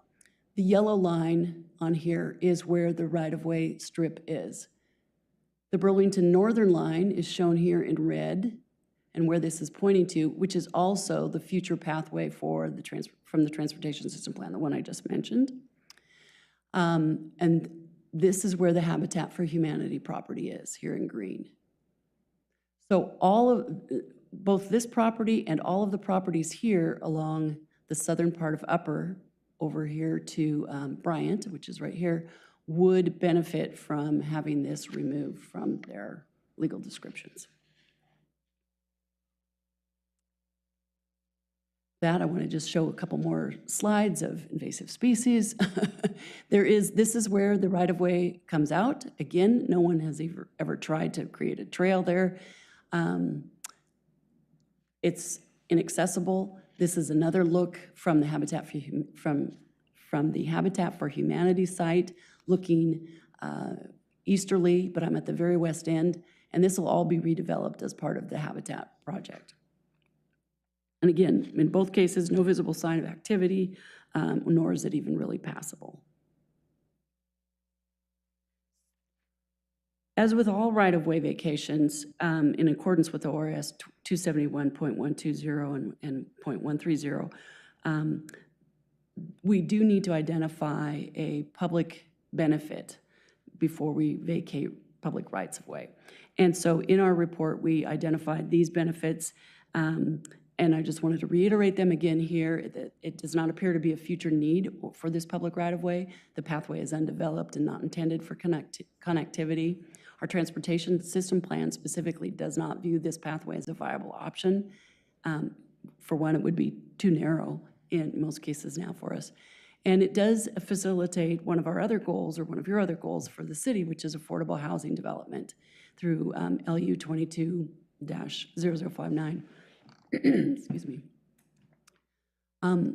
Also, this eliminates the differing public versus private classification of the pathway. So we are kind of, it's a Scrivener's, not an error, but we're cleaning up the details on that plat. I apologize.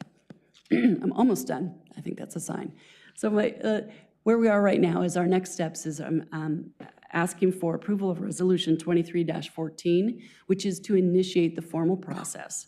And that formal process is to do our notification to property owners, adjacent property owners, and to, on the site, we have to physically install signs that go up for a certain amount of time. Then we hold the public hearing and have an ordinance for approval of that vacation.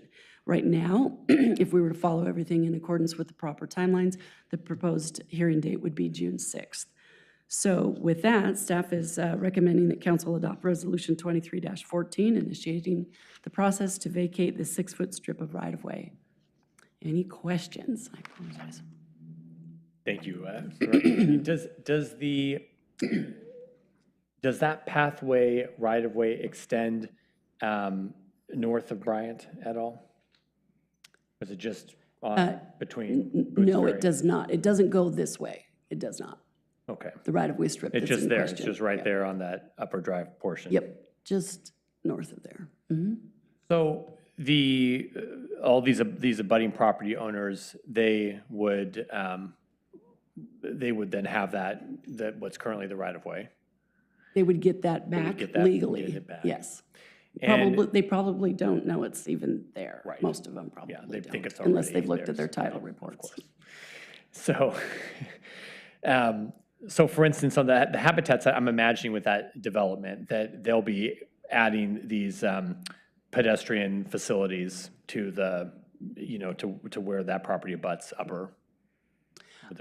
The Habitat property, yes. I don't know all the details, but there's an inner roadway system that goes in there with sidewalks and everything. So they'll have access out to Boones Ferry Road and to Upper, if I remember that correctly. And so, yeah, I'm thinking like there's sidewalks already there along Boones Ferry. Yes. And then as you come onto Upper, that's where there's no sidewalks.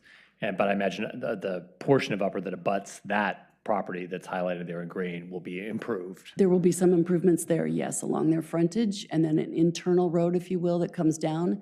And physically, that road will come out at Washington Court and be a 4-legged signal. There's 3 legs to that signal right now. Yes. They'll be providing the 4th. The new leg. You know, I think about so we'll basically kind of get back that right of way or the right of way that will provide the pedestrian access along Upper.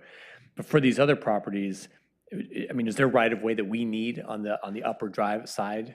Oh, sure, yes. As individual properties develop or go through a land use process, we will acquire appropriate right-of-way at that time. Right now, you can sort of see it's very jagged in different widths, I know. so it's insufficient, but we have to wait till development occurs before we can get more right-of-way. Okay. Okay.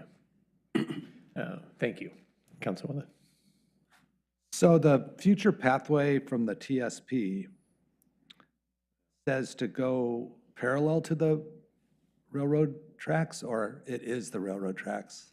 Well, that's why there's a feasibility study first to identify that, because I've seen both done before, rails to trails conversions. I kind of don't think that that's in the railroad's interest right now, but there may be opportunities to look at that, because it's a fairly wide right-of-way. The railroad right-of-way through Lake Oswego is extremely wide. The feasibility study would do the analysis of different alternatives on how to use that alignment to accommodate pedestrian or bicycle facilities in the future from a regional standpoint. So it's not an either or railroad or pathway, it could be both? It could be. It could be. Okay. I've seen that proposed before in other places. Right. No, I mean, have we checked with Jeff Goodman to make sure he approves this? No, I'm just kidding. No, but I do know that there's been talk for many, many years about whether that railroad could be taken out and changed into a pathway. And I didn't know whether there was, with the number of trains and they continue to get longer and longer, I doubt if it's decreasing their feasibility for using it. I mean, I think we're just going to see more and more trains. And that could be, what this is this is a identified potential future project on our transportation system plan. And as you all recall, there's several hundred projects on there.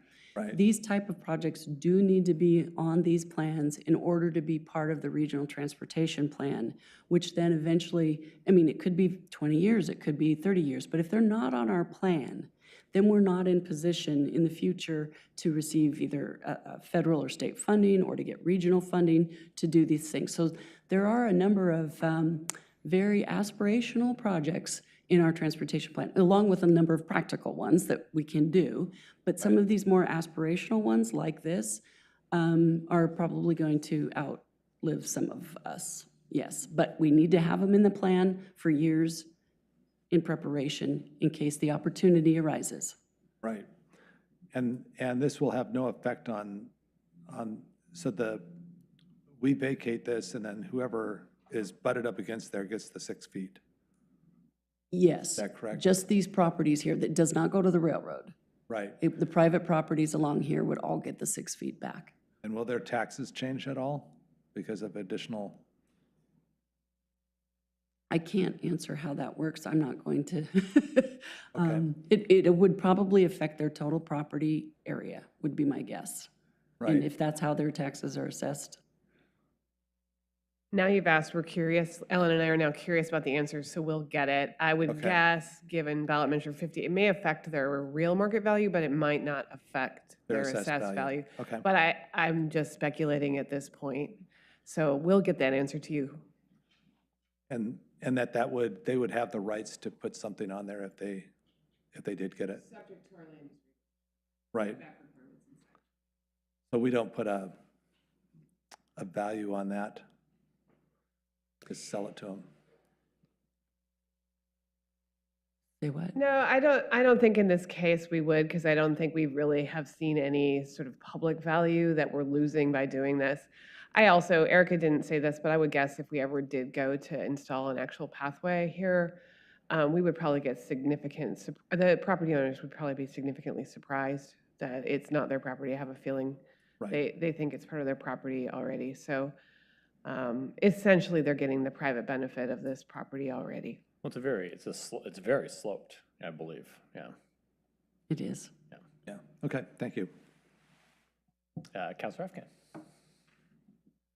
Afghan. Director, if I read the package correctly, we're not even sure if we own this.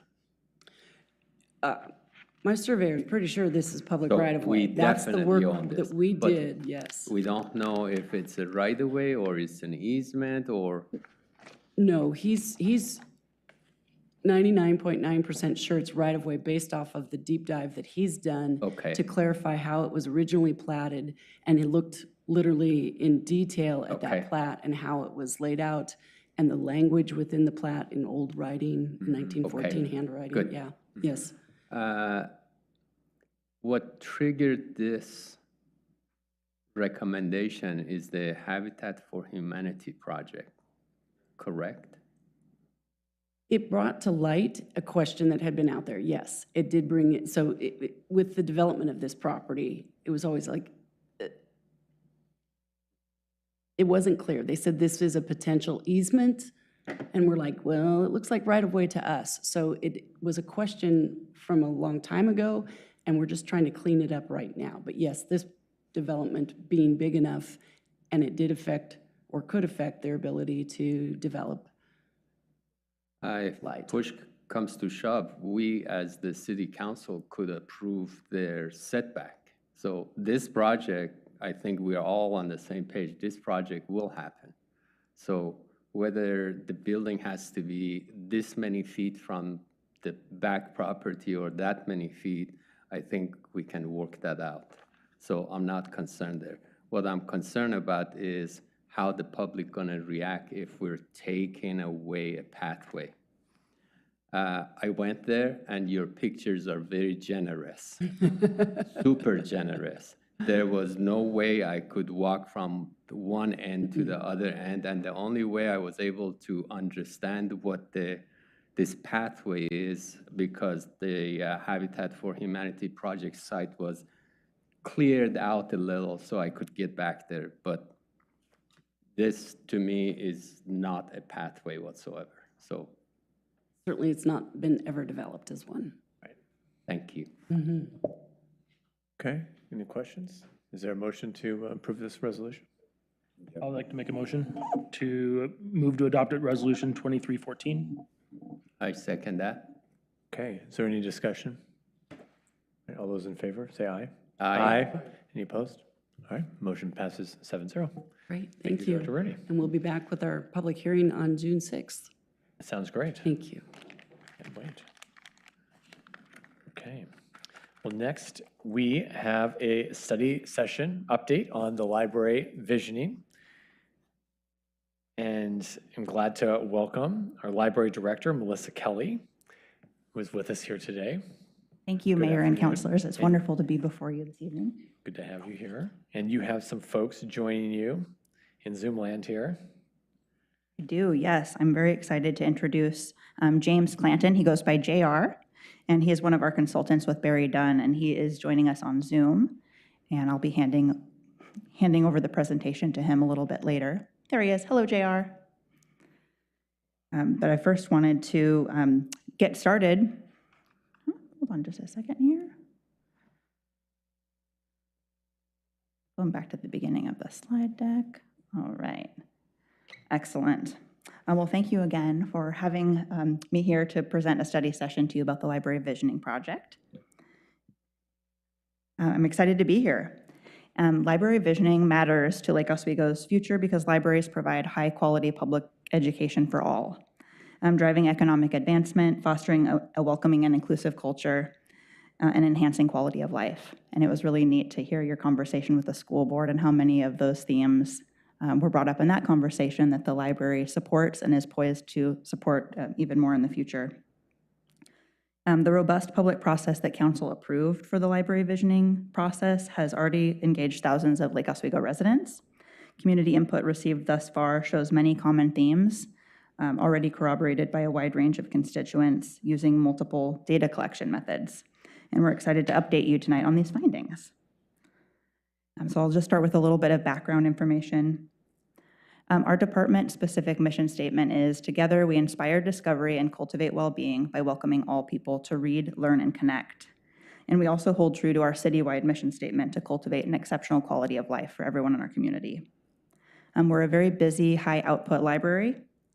I could spend this whole time just telling you about all we do, but I don't have time for that. So, but any questions, anytime, give me a call and we can talk.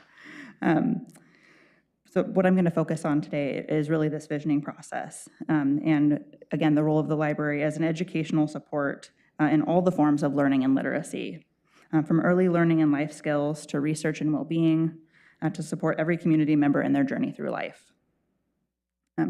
We have free access to collections of all kinds, to technology, and to trained staff that are there to help people use those resources. Activities, classes, and events curated for all ages and community interests. Special events including cultural celebrations, summer library programs, and Lake Oswego Reads. We just finished up a wonderful month of Lake Oswego Reads. So that was our 17th annual. And outreach services to get to meet people in the community where they are, including home delivery, educator support, and mobile library pop-ups. So to ensure that the library continues to meet these goals to ensure the library continues to meet community needs and expectations into the future, Council has set goals around library visioning and strategic planning. And if you're wondering why our high output award-winning library needed to undertake this process, at the root it's because the expressed need for more access to the library is a long-standing community sentiment that is yet to be resolved. Beginning as early as 1988, multiple community task forces and third-party consultants have studied our library services and recommended expanding library facilities beyond the current 27,000 square foot space, including multiple recommendations for an additional location. And some of that history was provided as an attachment in the council report. And demand for library materials, services, and events has grown significantly since the library was constructed 40 years ago. In the past 20 years, we've experienced a 69% increase in our materials collection size, a 244% increase in the number of holds placed by Lake Oswego cardholders, and over 275% increase in both the number of library events and attendees at those events. And of note, a new library bond measure failed in Lake Oswego in 2012. So clearly, council recognizes that this is an issue we need to dig deeper into and around to gain a better understanding of residents' needs and the level of community support to address those needs with potential infrastructure investments. So I have your goals here on the screen. I know you know your goals that you've set, but I do want to speak a little bit to some of the ways that improvements to library services and facilities aligns with other council goals and initiatives. The library plays a key role in fostering a welcoming and inclusive community, and equitable access to city services is really important so that everyone can access the library. And we attempt to provide that equitable access through our outreach services. And certainly that's a major goal for us and a priority for us in the future.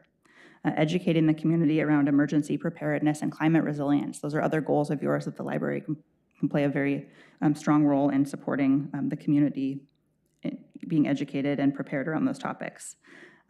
We strengthen public trust through continuous improvement, fiscal stewardship, planning for growth and change, and the library supports business investment and job creation in Lake Oswego because high-quality public education for all drives economic advancement, and public libraries provide strong anchors for businesses by bringing hundreds of residents per day to the area when they visit the library.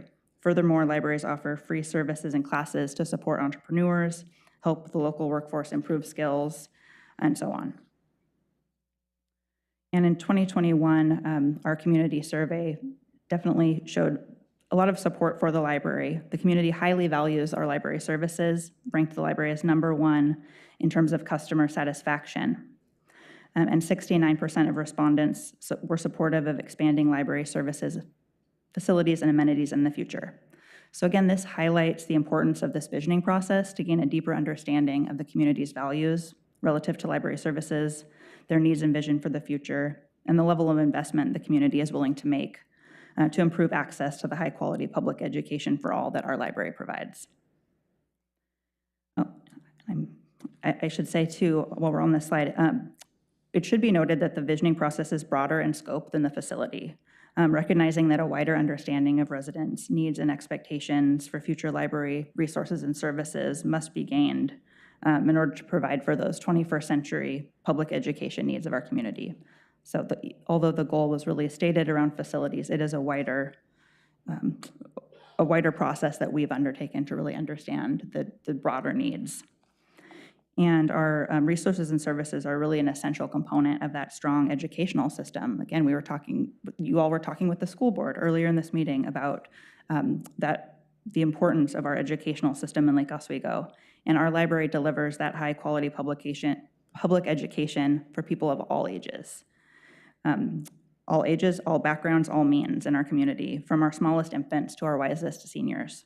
And as a library, we continually aspire to new heights in terms of the quality of service and educational offerings that we provide, and the findings of this process will give us key insights to continue to deliver those results. An overview of the project so far. Library staff have worked with the Library Advisory Board to propose a robust community engagement project that would draw out insights from across the community with a particular focus on reaching and hearing from underserved populations of our community. And council reviewed and approved the project and its goals in December 2022. And those goals are to create a shared community vision for the future of Lake Oswego Public Library, to understand residents' current and future needs for library services, facilities, and amenities, and to determine the library's role to address community challenges and meet emerging needs. And again, to achieve those goals, we made concerted efforts to engage as many residents as possible, to understand the challenges and opportunities experienced in the community, and to really know the community's vision and needs for library services in the future. And there's many different ways that we have reached out in the community in different methods, opportunities that folks have had to give input into this process. We've held community forums, which were open house events, in person, in multiple locations in town, as well as virtual. We've used a tool called Social Pinpoint, which has an online survey and online idea wall. We've conducted interviews with key informants, including hard-to-reach populations. We've shown up at community events, including the Sustainability Fair, Lake Oswego Reads events. We've held focus groups, primarily focused on hard-to-reach populations, including youth and families and senior living communities. We've had passive information gathering points. Many of those were placed strategically in areas of town with a focus on where not yet users might find them, including grocery stores, coffee shops, churches, parks, and restaurants, as well as having some of those gathering points in city facilities. You probably saw one outside of council chambers for a number of weeks, and we also had some materials in the library as well that people could engage with as they're going about their usual business. And our community visioning task force has played a really key role. We've had an 18-member community task force. Their role has been to both provide deep input into the visioning process and to help the consultant team consider and process the community input that we've received. We've had 3 of those community task force meetings and 1 more coming up in May. And we also have a staff working group. It's a 10-member library staff group that meets asynchronously alongside the community task force to respond to and inform their work. And we just closed our community input process last week. So with council support, our consultants will be able to start analyzing the full data set. So we had our final survey closed and our final forum just within the last week. So this is, it's very exciting to be to this point where we now have the final and full data set to analyze. Next, I have just a quick example for you of the type of passive information gathering materials that we've had. This set of boards was in the library and at all of the forums, the in-person forums. And this was a really great way we found to engage with youth and families. It was just a really approachable way for young people to be able to let us know what they were wanting and envisioning from the library of the future. And we saw a lot of parents and kids working together, talking about the images here and putting little sticky tabs up on things that resonated with them. So that's just an example. But as JR will share with you as he goes over some of the preliminary findings, youth are a hard-to-reach population.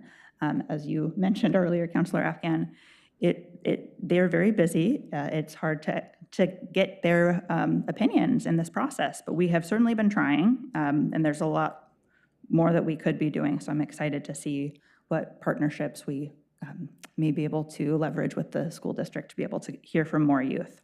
But we have had an interview with the Teen Advisory Board as one of the touch points in this process. We're hearing from youth members of the task force. We have 2 youth members on our community task force, as well as 2 youth members of our library advisory board, and they've been very active in giving their input. We held a focus group with River Grove Elementary 5th graders, and we've had outreach materials and some of our passive information gathering materials at the Teen Lounge. And we've also worked with our partners at OLSD to get messages out in the school newsletters and encourage more participation from youth that way as well. And I'm very quickly here going to be turning it over to JR, our consultant with Barry Dunn, to go into the preliminary findings. But before I do, I have the pleasure of sharing some of our engagement totals with you. And I do want to clarify, we're sharing the total numbers that we've received now that we have closed the community input, but the data that JR will present to you is a partial data set of preliminary findings through April 1st. We haven't yet had a chance to pull and analyze all the findings that we've received in the last month. So again, this is a preliminary summary of community input, but we've gotten a lot of great input. We've interviewed over 100 people in the community. That includes council members, staff, community leaders, other boards and commissions, and definitely some of the underrepresented populations as well. We were sure to reach out and invite for interviews. We've received 2,790 online survey responses, which is amazing. I think that might be a record. Our consultants have shared that it's a record in their work with other communities. We've held 4 focus groups. We have an invitation out for a 5th, so we'll see if we can get that scheduled.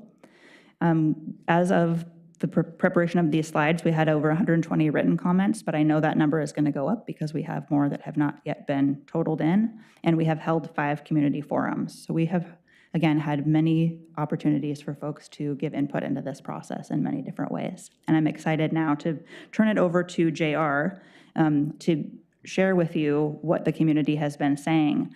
4 of the main questions that he has asked are, what are the challenges facing the Lake Oswego community? In your view, what are the potential roles of the library in addressing those challenges? What can the library do to help?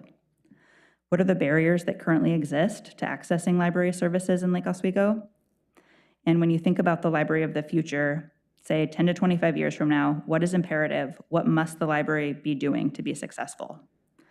So JR, I'm going to pass it over to you to share those preliminary themes that have formed out of this interview and survey and other engagement work. Thank you, Melissa. And I should be sharing my screen now. So are you all seeing it okay? Yes. Yes. Great.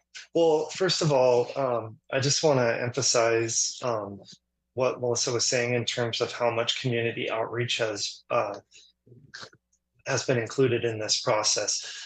There's been a lot of efforts to go out into different areas of the community, reach different populations, and then to reach them in different ways. And I think the response rates and the response numbers that we have are really reflective of just a ton of effort from staff to really make sure that they were really getting out there and reaching everyone. And so I really can't compliment your staff enough on this, because they just did a really amazing job, and they've given us some of the highest returns we've ever seen in outreach. And so it's certainly you've received a lot of community input, and there's a lot of really great information I'd like to share with you.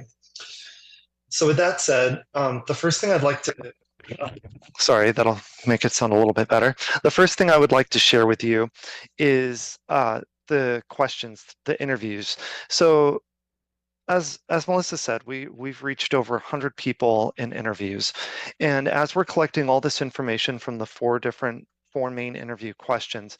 What we're doing with all this data is we're categorizing it and rolling it up into themes that we're hearing. And so the main themes we heard from the first question, which is what are the challenges in Lake Oswego, were comments around affordability, changing demographics, infrastructure, disparities between served and underserved, and resources. So comments that were about affordability really spoke to how expensive it is to live in Lake Oswego. Prices of houses, prices of just general inflation in general.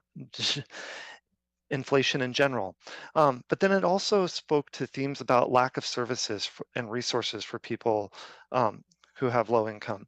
There's only one food pantry. There aren't a ton of additional services to help people who are in need of services. And so it's those were the kind of questions that were feeding into affordability. The questions around changes in demographics and associated changes in expectations for services spoke to the community profile changing.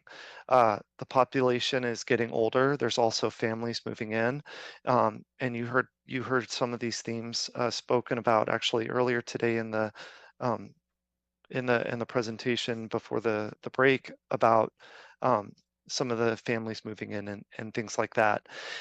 These different populations have different expectations for services than when the library was first built, than even 10 years ago. And so that's one reason why it's important to do this visioning process with the community.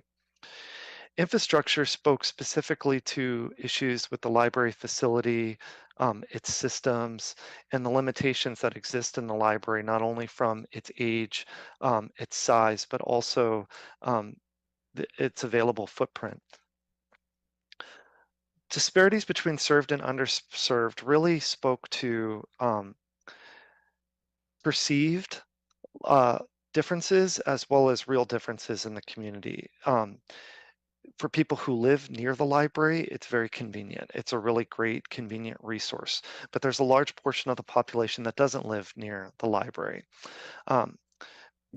So that's the proximity element of this. But there was also discussion about perceived lack of inclusivity.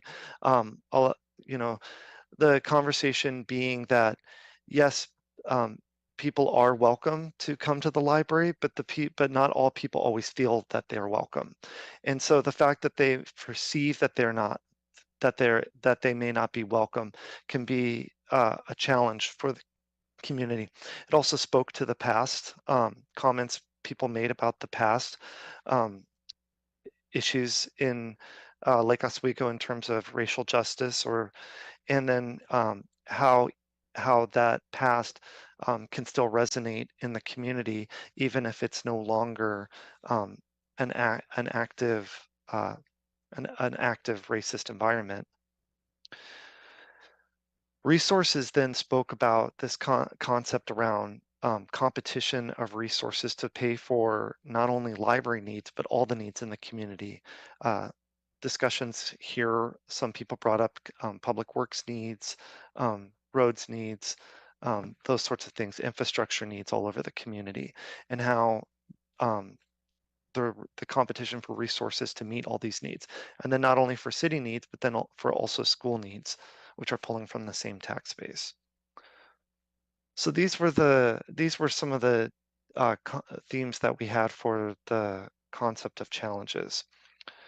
For the next question, which was what could the role of the library be in addressing those challenges, themes really fell into these 4 categories: welcoming for everyone, a trusted source for information, a place for learning, and a place for gathering. Welcoming for everyone really spoke to, there were comments around the library is welcoming for everyone. It has all the services and collections that the community wants. And then there was also this issue of awareness. It's not enough that the library has all these amazing programs and collections. For it to truly be welcoming to everyone, people need to be aware of what the library provides. As far as trusted source for information, this really spoke to, these were comments around how the library is a place that is trusted to provide the truth.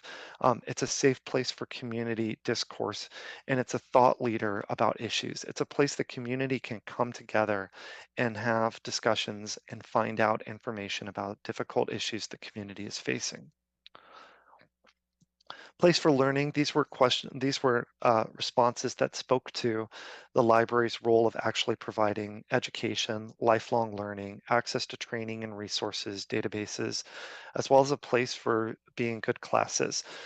Some comments here that I also particularly liked were people expressing appreciation for curated collections and events that expose them to concepts and information that they didn't know that they were interested in learning about. And so it's just a really cool way that the library can expand people's knowledge even into things they didn't realize they were necessarily interested in. Finally, place for gathering was concepts about the library serving a role as a meeting place, a place for people to gather and gravitate, and a place that really draws the community together.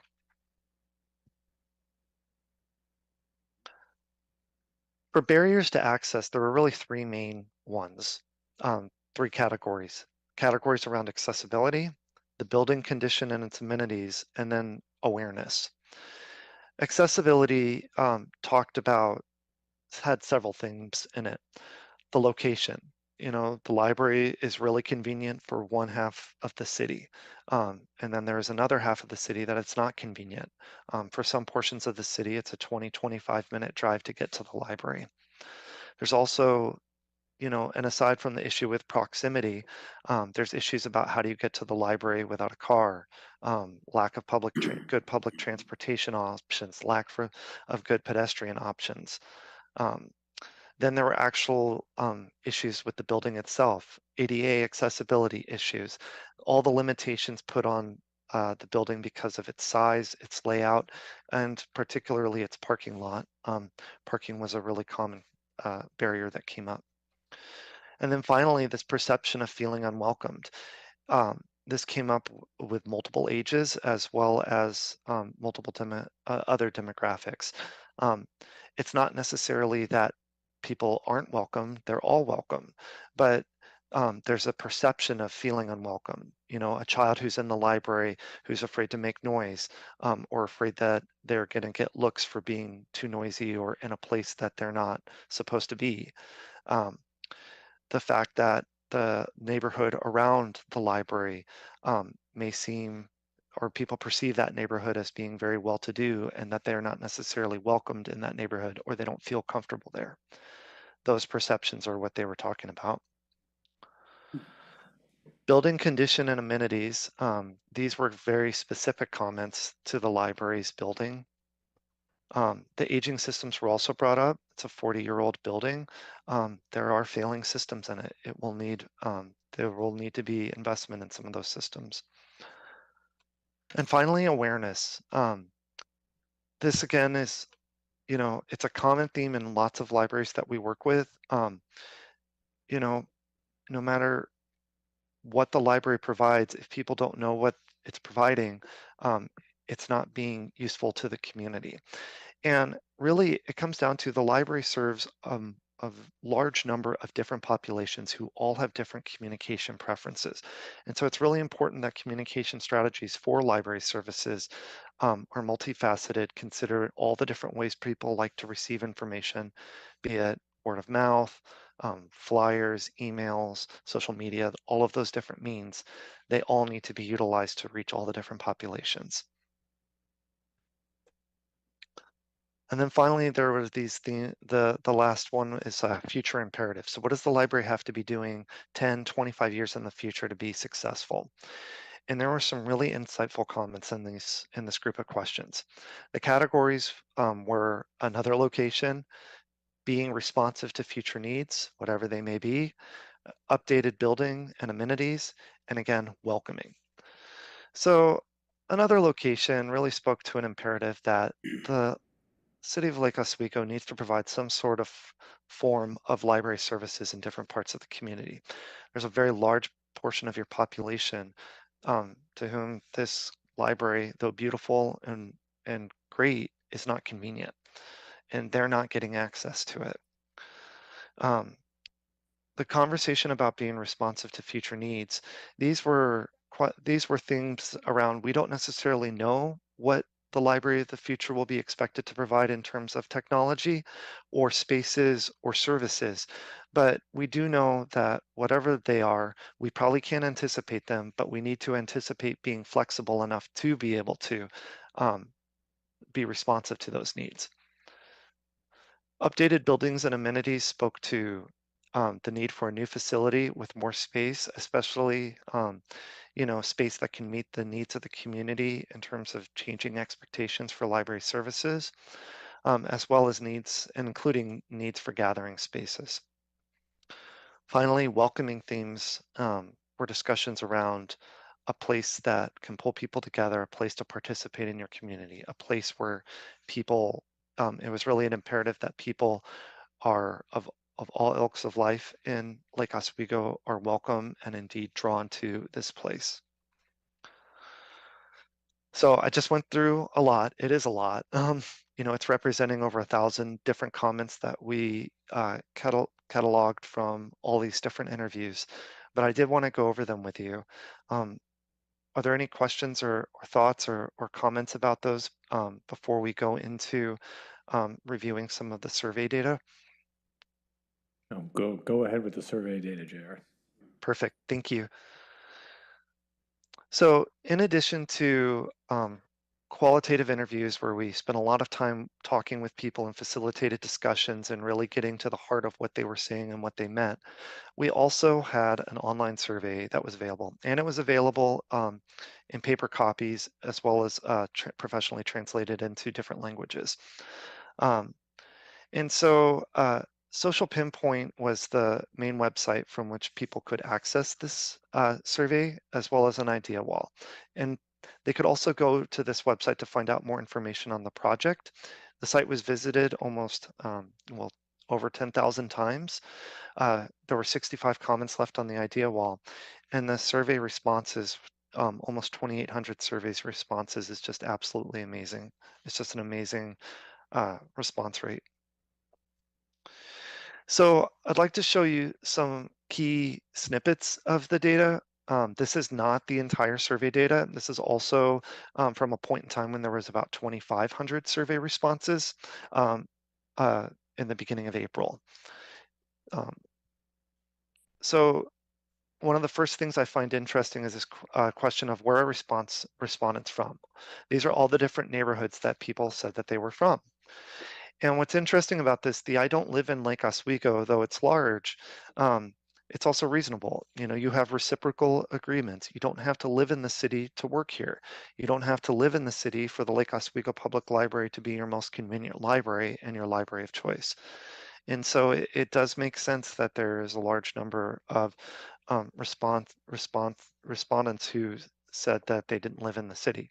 However, when you look at total number of respondents, it's a pretty small percentage of the total number.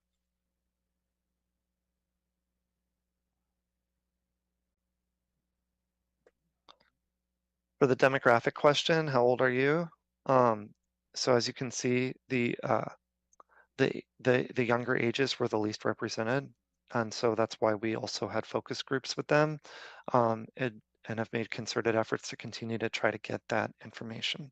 In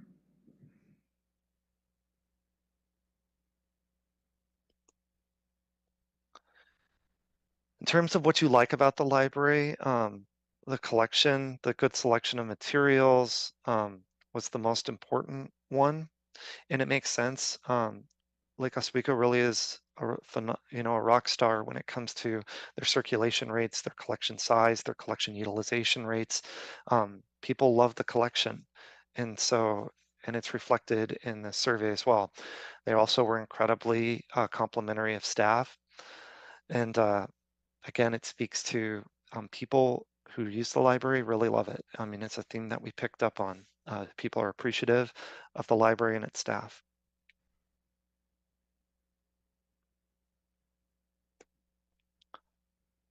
In terms of what do you most want to continue in the future, again, books and materials by far, and it makes sense. Digital resources being available online. This was a theme we also heard in interviews and in focus groups. Digital resources being available online, aside from being a convenience thing, is also an accessibility thing. As a portion of the population ages and is not able to get to the library as reliably, digital resources provide a mean to keep them connected. Digital resources are also a way for people to get access to library services when they're not near one or they don't have time to get to one, as we'll talk about in a bit.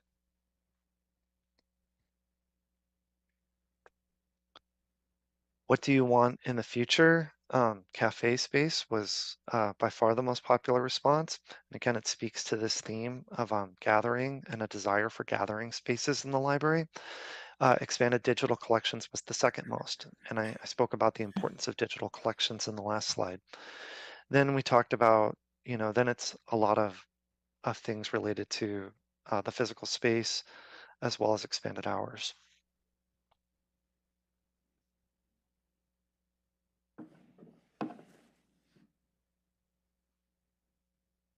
In terms of what are the barriers to library service, the number one was the lack of personal time.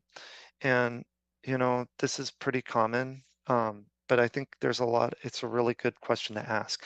Because on the surface, you might say, well, what can the library do about someone's lack of personal time? Well, there's a few things. You can start doing things like, are the hours we're open convenient for people who don't, necessarily have hours in the middle of the day to get to the library? The proximity to the library starts becoming really important. When you live next to the library, a 5 or 10-minute drive, it's not that big a deal to go there. When you're on the other side of the lake and it's a 20 or 25-minute drive, that's an issue. All of a sudden, you're talking about almost an hour just to go to the library in your otherwise pretty busy day. And then it also talks about the digital collections and online collections. So there are a lot of things that the library can do to address this concept of lack of personal time. And then, of course, proximity, driving, walking, commuting distance.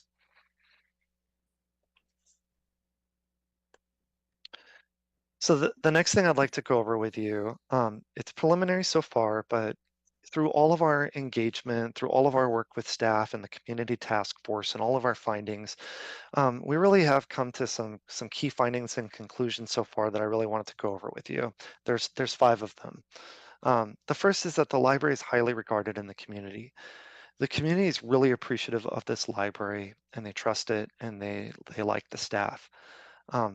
There are barriers to accessing the library that limit the potential of it, serving the entire community. And so it's definitely something to be explored and considered moving forward.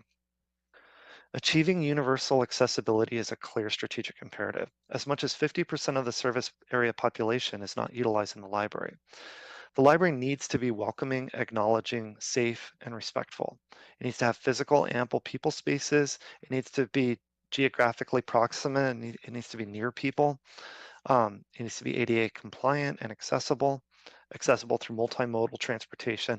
And then finally, people need to be aware of what the library provides. And then that awareness, they also need to advocate for what the library provides. The library vision framework pictures the library as a primary catalyst for achieving community cohesion and resilience. And so this vision framework is really kind of the main product, one of the main products coming out of this whole process. And that is what the community task force is currently working on finalizing and something that will be going forward to you all in a future date. But the future vision for the library and this vision framework really, it really does picture the library as a primary catalyst for achieving community cohesion and resilience. It's for everyone. It's a connector, it's a builder, a champion for inclusion and equity. Expanding the physical footprint in a location that is proximate to West Side residents is crucial to achieving the vision. In order for the library, it really comes down to for the library to be what the vision wants it to be, and for it to serve the community the way that it could. You really need to have services in the West Side of the city at a minimum. The library facility needs renovations, remodeling, and/or enhancements to add the 21st century services. And this is the current facility. The current facility is loved, but it does need some work to provide the modern amenities that libraries can provide: meeting spaces, cultural art spaces, STEAM spaces. These are all things that people expect from libraries, and they see them in their surrounding communities.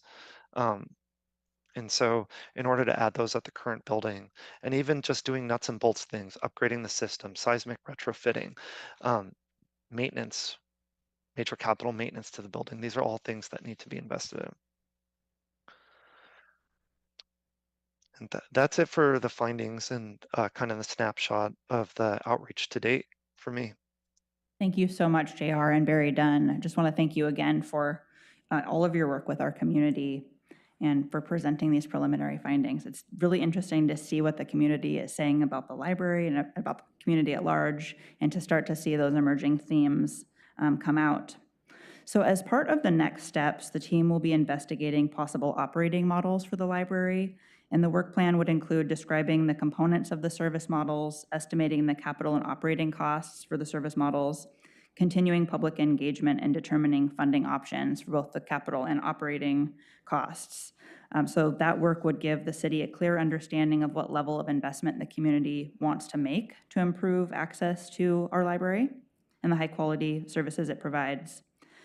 So at this point in the process, as we await the final task force meeting, the comprehensive data analysis, and final recommendations from the consultants, it's a good time to not only share this preliminary update with you, but to check in with you regarding the direction of the emerging deliverables and our project next steps. So my question for you is, after hearing this preliminary update, what questions, concerns, or additional information needs are coming up for you? What should be addressed in our next presentation before council to make sure we meet your needs and expectations relative to this project? Thank you so much. We appreciate the update. I know that Councilor Raff has been our liaison to the task force, so I don't know if you want to give you the first chance to give us feedback from that task force process.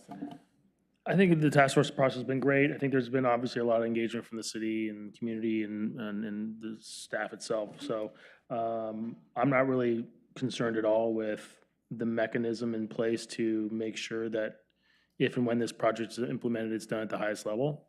I'm not concerned at all. So I think, as we all know, the community is smart and interested in it. So whatever we do is going to be pretty spectacular. I think the concerns I have are the ones I've said before, is I just don't think we have money for it, at least right now, but might as well get started planning for what it could be so that we could start putting a budget plan together for it. So yeah, you guys don't need my opinion. I think I know enough about it already, so this is really about you all, so.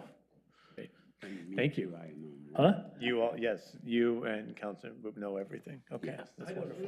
We have, no, yeah, because we work and we have, Melissa is a rock star, Neil is here, we have the best task force to have the best library for us.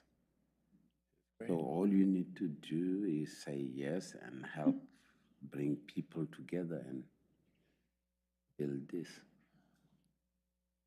Okay, thank you, Councilor Boo. Councilor Woodland. No further questions, Your Honor. No, he just said that. So I think all this input is great. I think one thing that it's leaning towards the people that are 65 and older for a lot of the input. And I think some of those bars are going to change, because if you look at it, some of the subject matters do not matter to people at that age, whereas I think they matter more to middle-aged people. So it'll be interesting to kind of see how some of those bars may change. So getting the input is really critically important, and I'm glad, I think it's a first good step on kind of getting clarity of where the community is. I guess I look at it from another perspective too, and there's always the gurus of whatever you're studying, the library gurus, who are the futurists? What do the libraries look like that are being built now that are, have some, I'm not looking for the perfect library consultant, but there's got to be voices out there that have kind of the long-range strategies and the needs for libraries of what we will need for the future. When we all first got one of these things, it flipped open and we got our 10 or 15 minutes on the phone. And now somebody had this vision that they would put cameras in it and calendars and internet and everything else. And so they needed to figure out how to do this. And this is our lives now. And so I'm trying to figure out how we get kind of the, the vision of what you would say a library system should deliver in the future, because I think it's really important when we're making a big investment. And I don't know how you do that, but I'm sure there's people out there.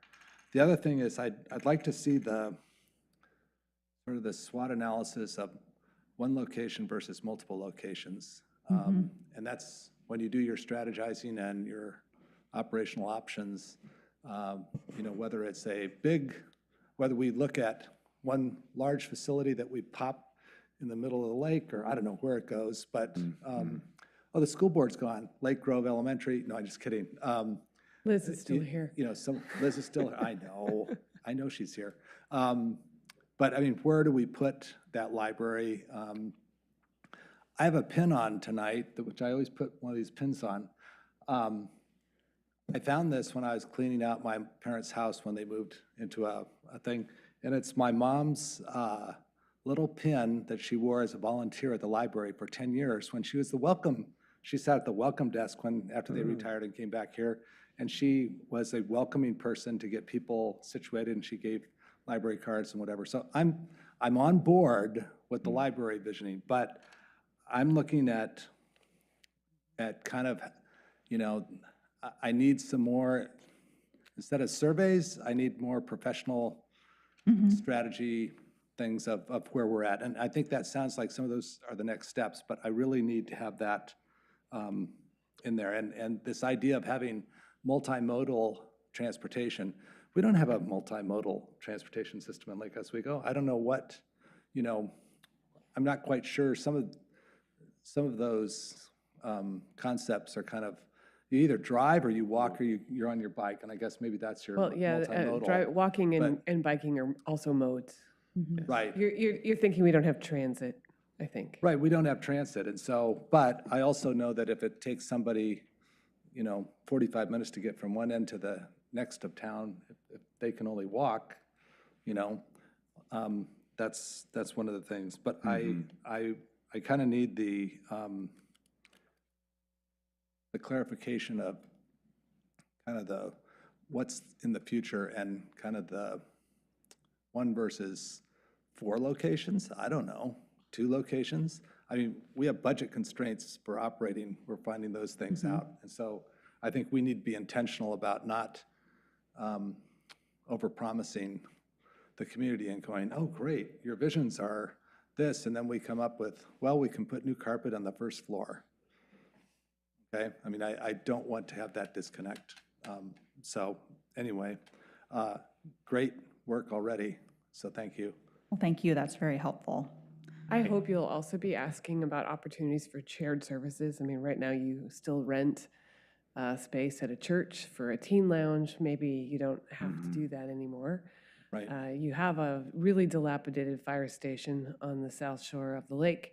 Maybe that's, I hope that in addition to asking questions about the library, that you as counselors will be thinking about the city's big picture.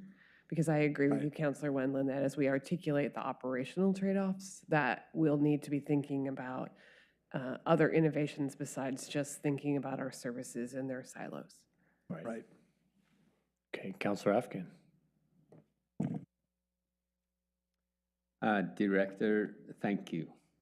Thank you very much, and my compliment to you, your staff, and your consultants for putting this awesome report together. It's not easy to put a visioning of 2,700 feedback you got into a presentation that was easy to understand, and it had a balance of data versus comments. So I was impressed by not only the report, but how easy it was to give feedback and how many locations it was advertised.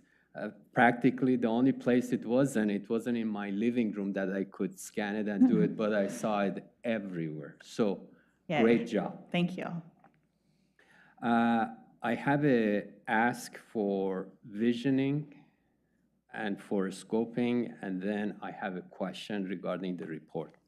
For visioning, since Lake Oswego School District and Lake Oswego School Board, they all nodded when I asked if they would be able to help. I think it's a good thing to connect with them and see if they can make that feedback from the younger generation and the future generation, make that possible.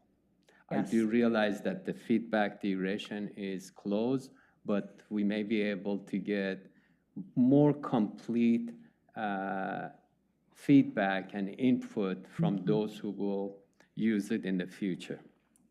Absolutely. For the scoping, when we talk about the scope, I agree with Councilor Wetland that I want to see options. One big one that includes everything, or two, or maybe three or four that's on a roadmap that we can create everything and anything that a public library should provide. So that is something I'm also looking forward to see. The other thing is also that Councilor Whitland, I think he's reading my mind from that distance.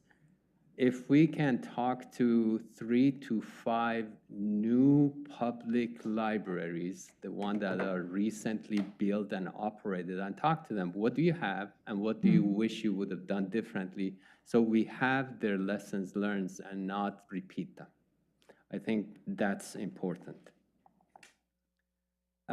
Those were my ask. My question is, at the beginning of the report, I think I heard that our library doesn't, the people who use it, people who use them, use the library, they don't feel welcome because of several different factors. But in the data, I saw 1,673 people who said, I feel welcome there. Yes. So there was a, can you explain that for me? I will sure try, and I think that's a really good question and great observation. One thing that we've talked about a lot with our consultant team is the value of qualitative feedback and those in-depth conversations, and how if we just did the quantitative survey, we would have just seen, hey, everyone feels welcome, this is great. Okay. And certainly everyone is welcome at the library, but being able to have those qualitative conversations is where we drew out some of the ways that people don't feel welcome, so that we can really understand those perspectives that are out there. And as JR said, those may be only perceptions, because everyone is welcome at the library. But for example, it was a real eye-opener to me when someone said, well, there's signs that say local residents only. I'm not sure that I feel welcome to go to that library in that neighborhood because I see those signs, and that had never occurred to me. And then another, a group of parents talking about how they don't feel welcome on the second and top floor of the library. They only feel welcome in the children's space because they feel like other community members glare at them if they're on those other floors. And, I hadn't heard that before, to be honest, even though it makes sense as a mother of a young one myself. But so I do think that the library is a welcoming place. The majority of the community absolutely feels welcome, but there are some folks that maybe don't. And it was really important for us to have those in-depth qualitative conversations so that we could understand why and come up with some strategies to be able to address that, because the library is for everyone, and we want to make sure that everybody feels welcome in accessing all of the amazing services that we provide. Well, is that noise? Thank you, Director. Yeah, thank you. Sure, go ahead. So one to the welcoming piece, and this is something that I learned as well in the process, which is oftentimes in the last couple of years, when we hear the term welcoming, we think immediate race, being welcoming as related to your race or your gender. As with anything, welcoming also means like welcoming if you have kids or not kids or local. So welcoming has is defined in many different ways. So it's really easy for us to jump right in. They're saying it's a race issue. It's not, or it may be, but that's not all the welcoming issues that they're working through. The second piece, because John and you brought it up, is the issue of, are they thinking through what other communities are doing with their libraries? And what I can say, and you didn't mention this, is the first meeting their architect came in and showed really wonderful, pretty spectacular examples of what other communities are doing with their libraries. So they are definitely thinking through using those examples to spur ideas of the task force of what is possible, what's out there now, what's really kind of shaking up the world of libraries, and how that can get people to think about what's possible here. So, Councilor Rep, I wanted to, on the first topic, welcoming, I was there on Monday afternoon, and as I was leaving, I looked at the houses. I wonder how they feel about this library. So all of a sudden, I started being, okay, I need to put my head down, get in my car, and slowly drive away, because I started feeling uncomfortable because of the neighbors are so close to the library that cars are coming and going. The library, amazingly, I was so surprised how many people were using it, coming and going. But the parking lot was not full. So that was interesting for me. The second thing, the architects know how to build it, design it, beautiful, but I was referring more to the operators and see how they are experiencing the operation and design and what people are asking and what they don't have. So you both helped me understand the answers. Thank you. Thank you. Okay, thank you both. Councilor Burdick.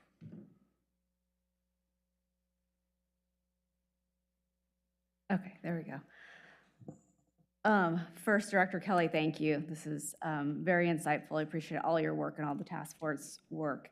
A couple things I think when we were talking with the school board, one of the comments that struck me is that we need to be looking at the library in terms of how students are learning today, and that's going to dictate how the students of today are going to be using the library in 20 years. Yeah.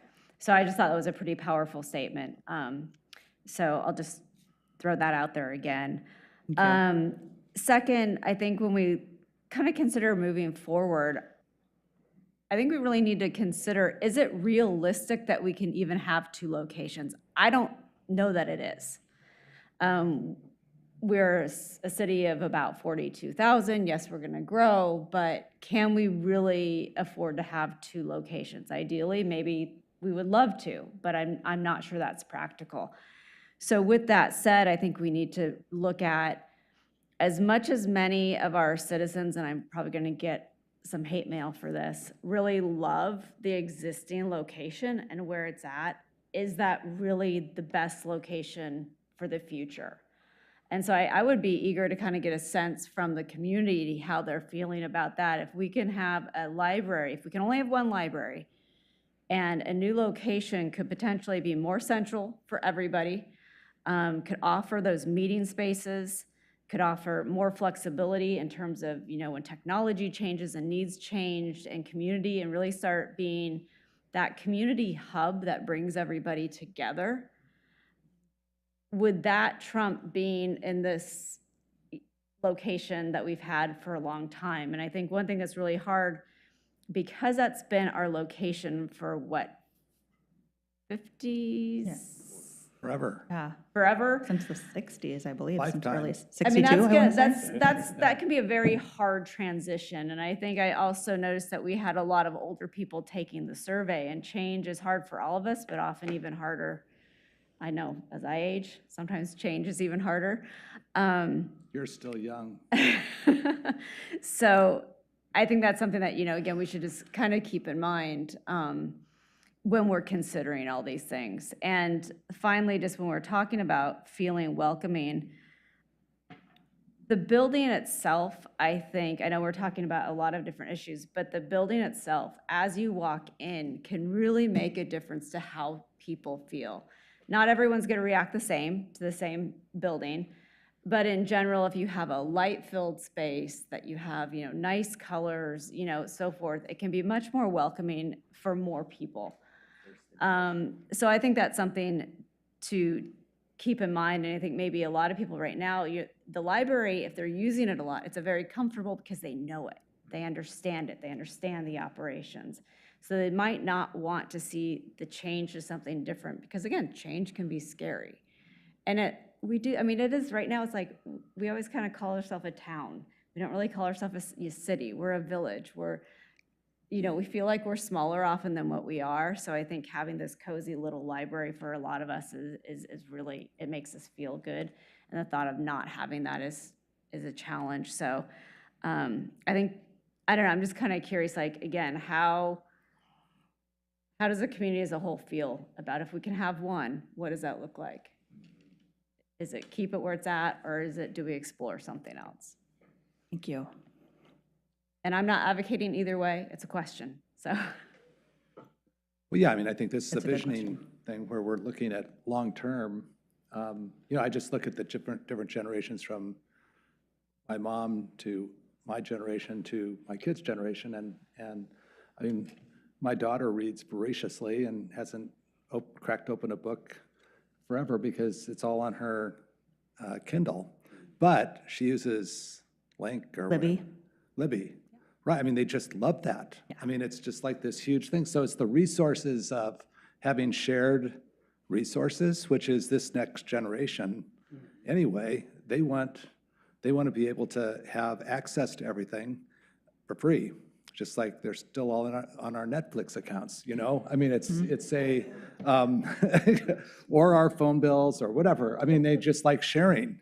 Without paying. So I think the big picture is, what are those trends? And you go into university libraries now and you don't even see any books.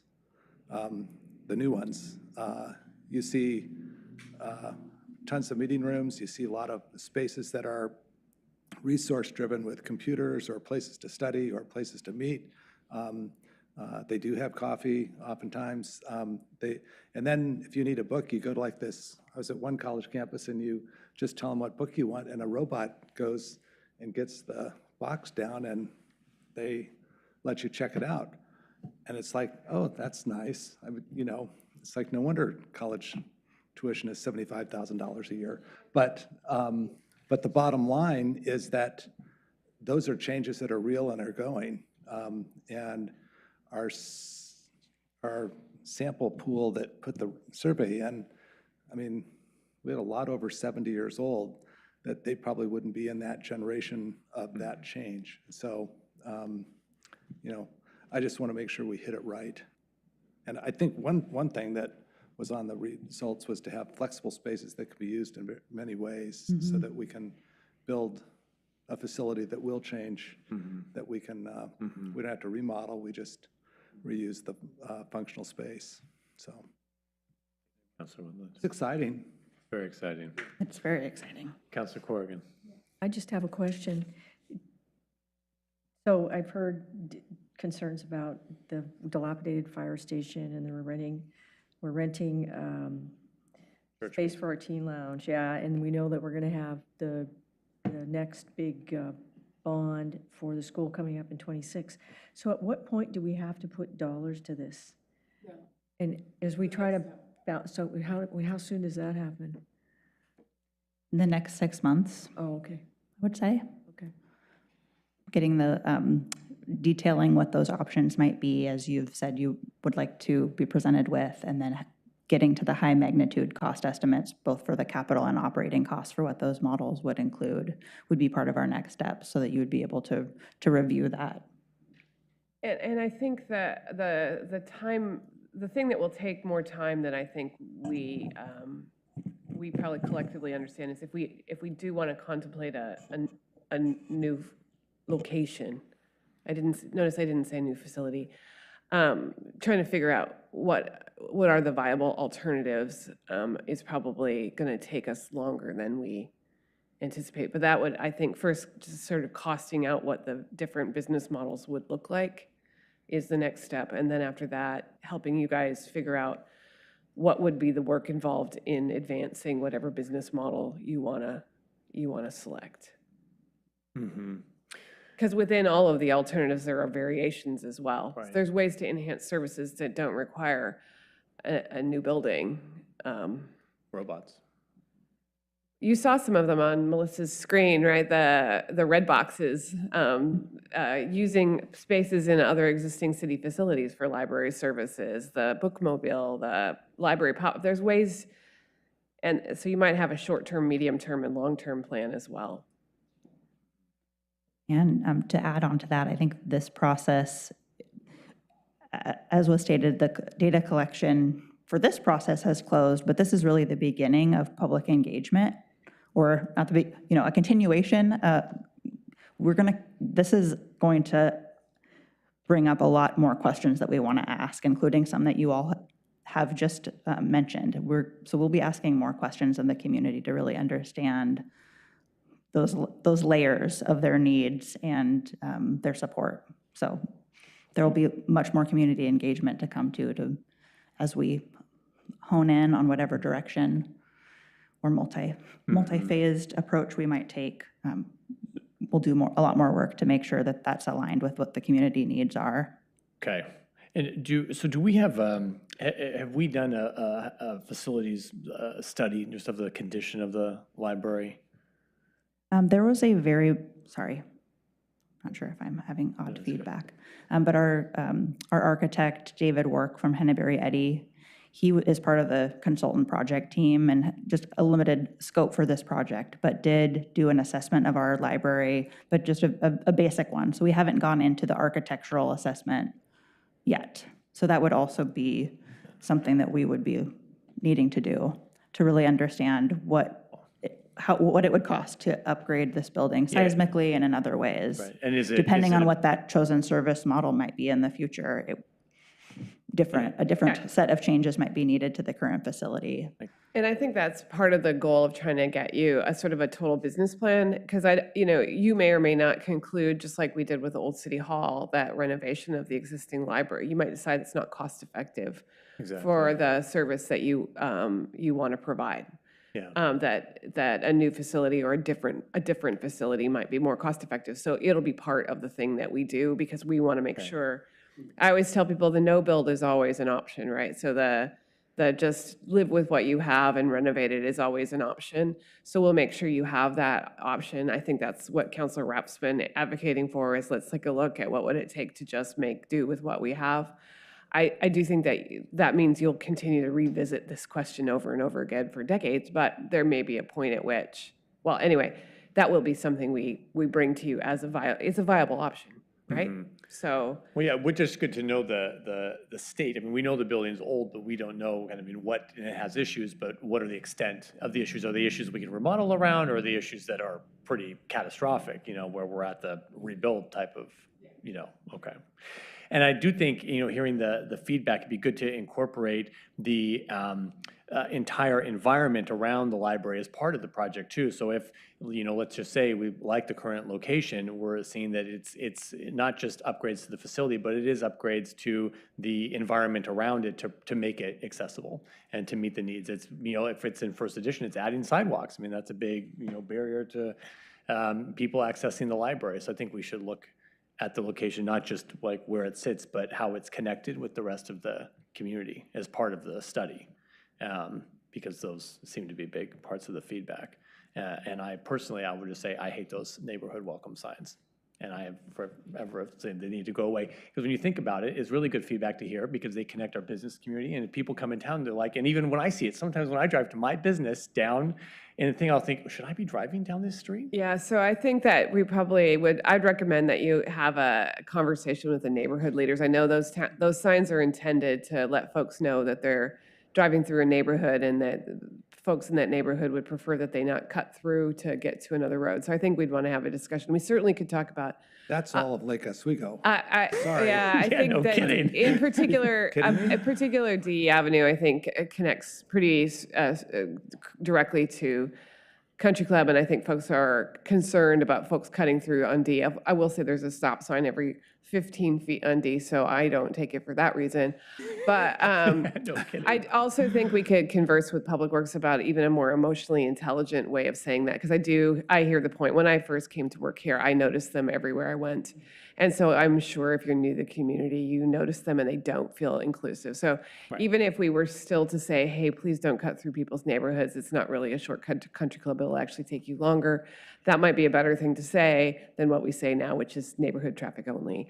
And so I hear what you're saying. I've had the same feelings, but I also know that it's important to our neighborhoods and we want to converse with them before we just go making a change. That's right. But they are in places where they are passageways to parks, Yeah, to community spaces. I'm not arguing with you at all, Your Honor. I'm just saying that I Businesses. think that we have to think about who else needs to come along with us on this journey before we head off on our road trip. It is good. Unless we want to spend pickleball equivalent amounts of time on the issue. So if we would replace the library, is that enough space for a pickleball court? Just kidding.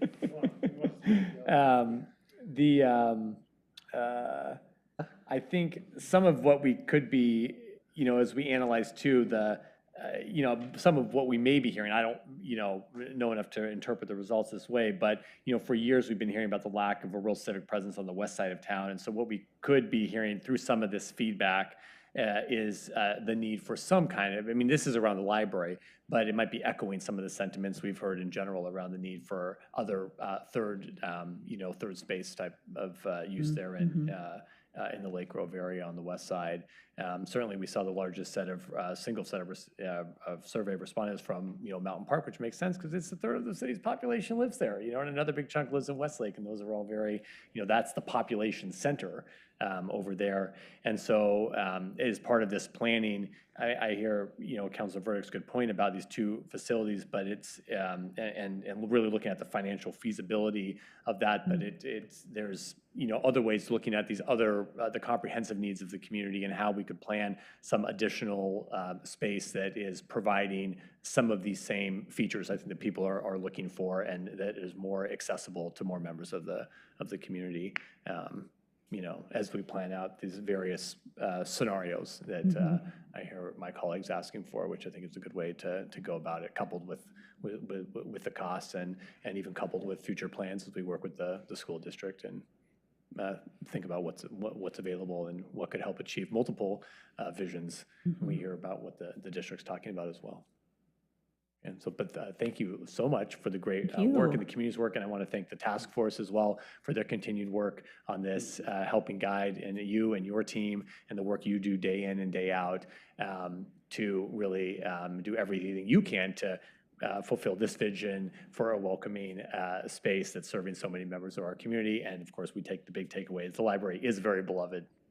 Very beloved. And that's in a large part thanks to you and the whole team that's working there. So thank you very much. Thank you. Thank you so much for your time. And just in closing, I want to let you know what's coming next. So we will be incorporating the final community input so we can analyze the full data set. We'll be finalizing the community vision framework with the task force. We'll receive the final strategic recommendations from the consultant team. And then we'll be able to present that final report to council proposed late June.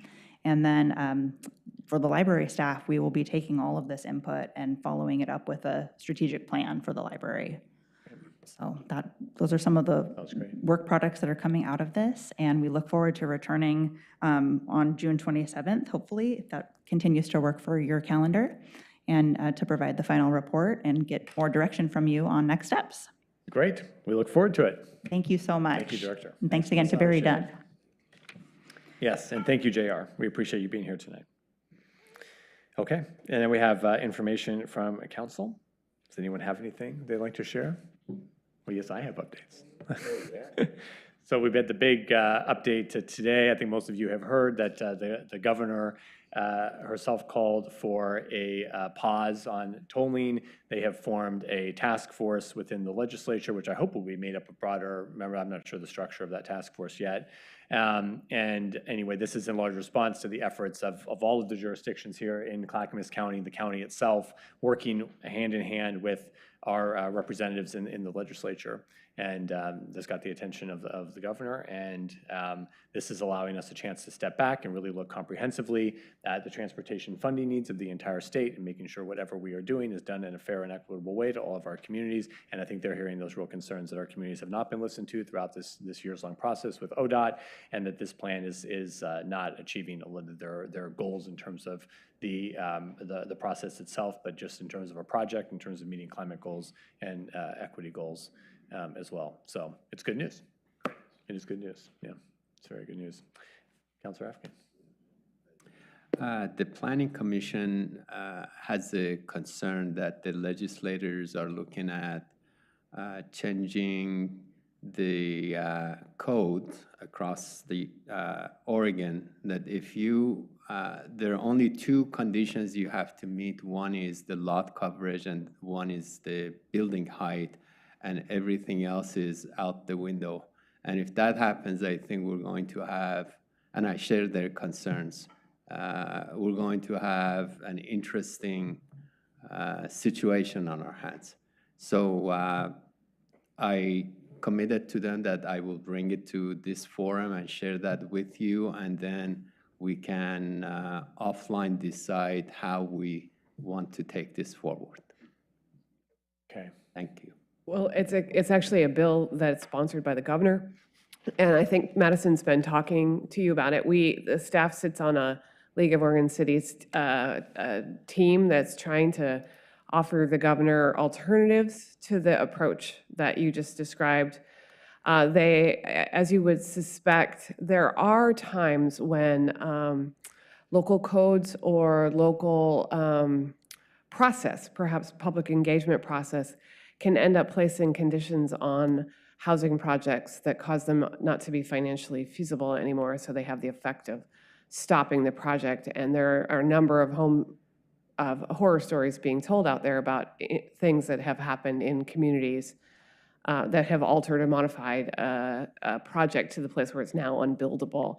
And so I think the governor is trying to be responsive to the desire to build more housing and is hearing these stories. And so those of us in cities have been offering alternative stories about why some of those regulations exist. And we know many of our friends in the environmental advocacy and the historic preservation advocacy community are also telling stories about why some of those regulations are actually important to other goals. And so we're going to continue that work, and I'm sure that the planning staff is going to keep the Planning Commission informed. But unless you tell us otherwise, most of our regulations exist for really important public safety, public health, environmental health reasons. They are not really there just to inconvenience a developer. And I think you all have done a pretty good job, like just your last meeting, you're doing some nice, creating some nice stories for us. You removed an old condition of approval on a property that we had a condition of approval on a property that made the property unbuildable. You removed it, so now the property is buildable. So I think the more of those stories we can tell about let the local process work, we really are also committed to housing is important, and we need to continue to remember that in our decision making. But truthfully, these bills don't come from nowhere. They come from things that happen. Or as my lawyer friends usually tell me, bad facts make bad law. And so that's yes, that's right. That's what's kind of caused the governor to take this approach. Is she's looking for ways to make sure we can really accelerate housing production in Oregon. Great, Councilor Boo. No, just an update for the affordable housing on Boone's Ferry. I sit there, we sit, and we have, multiple applicants. The people from Metro said they've never had that number of applicants in a project, like 7. General, they have 3, 4 max. So and it's normal because it's Lake Oswego. They know they're going to build something that's very beautiful, and the community is represented, the neighborhood there, they're in the process. We are grading actually who we are going to choose. We propose to the county and the housing authorities. So it's a very nice set of people over there. And, we have Sid representing also the city. And I really love what they're going to build because they know that we are not just building something. We want them to build something that is Lake Oswego. Like there's no difference between what they're going to build and the houses that are around. And they understand it. Most of those applicants, almost all of them, they have like 40 years of experience in building affordable homes and running them, even operating. So, yeah, more to come. I share some with the mayor, and we'll get more stuff there. Thank you, Councilor Wu. Thanks for serving on that. And also just a reminder that we are, we have recruitment open for boards and commissions right now. Quinn in the city manager's office sent us all kind of something that we can send out to folks that we may know be interested in serving on these boards and commissions. So thank you all for your efforts there in helping to recruit. Councilor Woodman. The arts, public arts group has, as part of a committee to help select the top 5 sculptures that will be the people's choice. And if people don't know about, and Sid was on the walk as well, we went and saw all the sculptures and narrowed it from 10 down to 5. And so you will have a chance to vote on your favorite sculpture that then whoever wins the people's choice, it becomes part of our permanent collection. And if you have not taken a walk without the Art Without Walls tour, or just go around, I will say that I am lax sometimes when you walk around Lake Oswego and you're on a mission to get somewhere, that you don't smell the roses or watch the art. And when you look at the art, we have some fabulous pieces, and each has a story. And so anyway, that's exciting, so make sure that you get your ballots out, and I think you can just vote once. Great, yes. City manager. Just a reminder, the budget committee meets on Thursday, 5:30. Shouldn't be too painful. Well, it will be if you make it painful. We're meeting here. Meeting here, 5:30. And then next Tuesday, you have a special meeting at 3 o'clock. I think Carrie and our plan is to get the packet out to you Thursday this week. Your special meeting is on the background studies and work that's been done about your direction on pickleball courts at Westlake Park. And we're hoping that you all will tell us whether you want to submit a land use application or not that night. Okay, thank you very much. With that, so we are going to adjourn the council meeting, and we're going to reconvene in LORA, but first let's take a 5-minute recess.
Okay, we are back in session. I'm going to call the Redevelopment Agency to order. We are all here. And our first item on the agenda is an update on the North Anchor project. Joining us is Sadaro Sin, our redevelopment manager, along with Sarah Zahn, the chief operating officer of UDP. And she is joined by other members of the UDP team, which you all get to introduce. Okay, wonderful. Please take it away.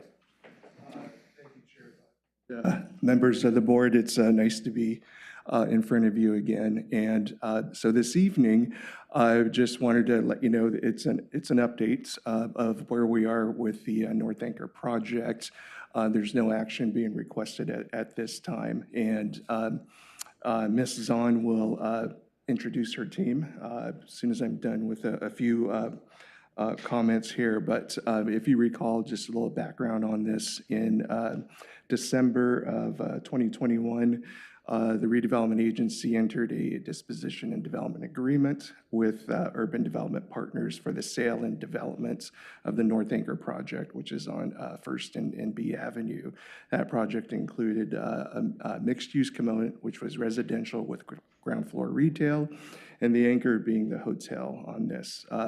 One of the conditions of the disposition development agreement was to be able to close on the residential components by December of 2022.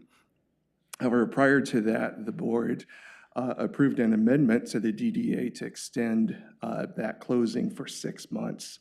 And that 6 month goes out until June 30th of 2023. And so with that, Ms. Zahn and her team will provide some information about the things they've been working on, some of the economic conditions that they're addressing as they try to move this project forward. So with that, I'm going to pass it over to Ms. Zahn and her team, if they're going to join her. You guys.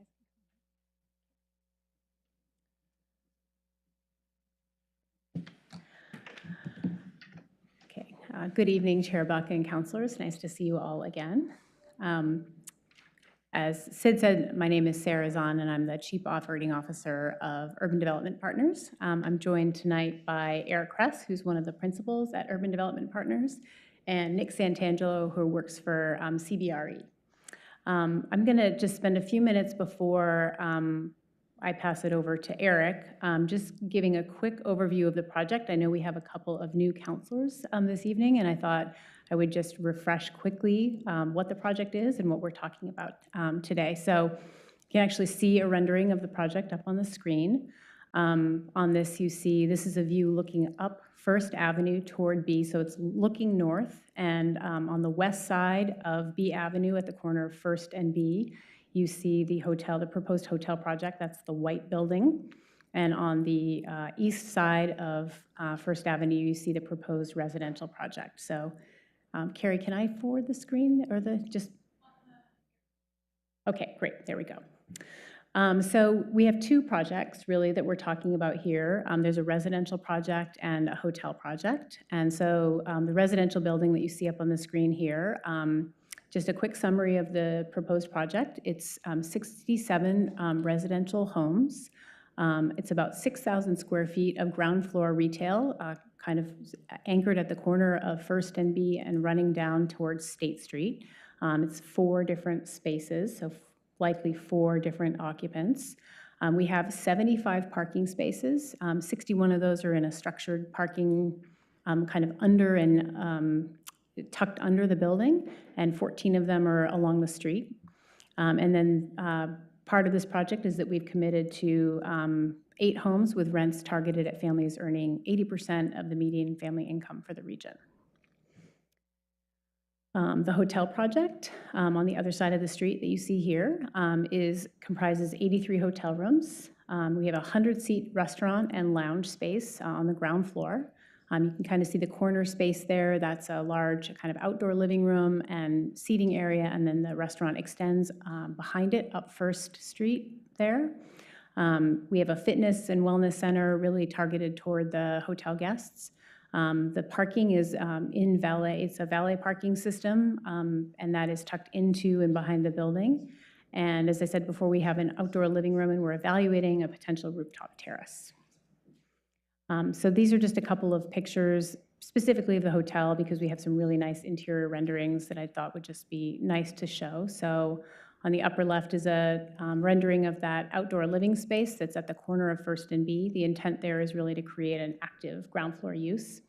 The lower left-hand side is a picture of the kind of the lounge and the reception area of the hotel, and then the two right sides are just conceptual renderings of the hotel rooms. So you get a sense for really the look and feel that we're looking for here.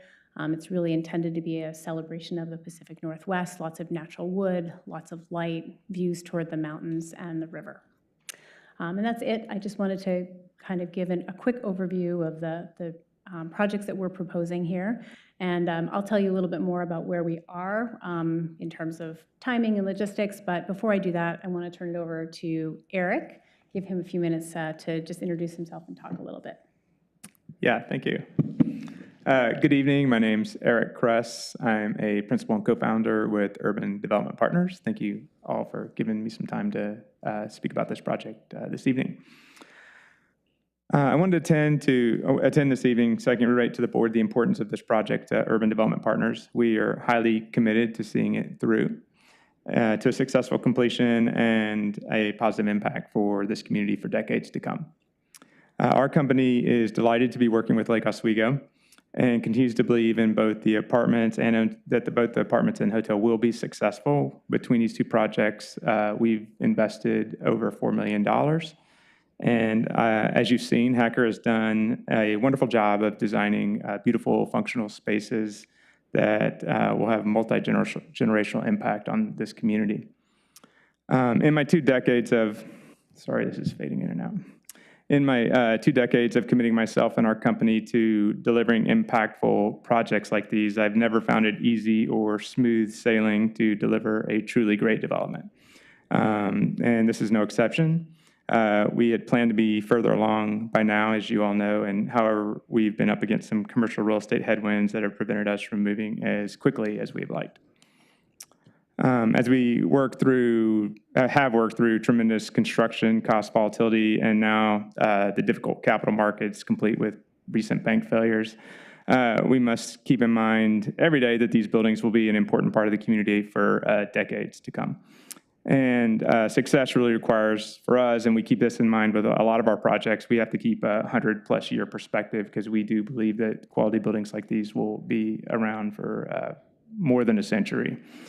So my point is these next few months and couple of years, we may see some difficulties and face inevitable challenges, but this time will really pale in comparison to the long-term impacts over the coming decades and how these buildings will affect the experiences of the people of Lake Oswego.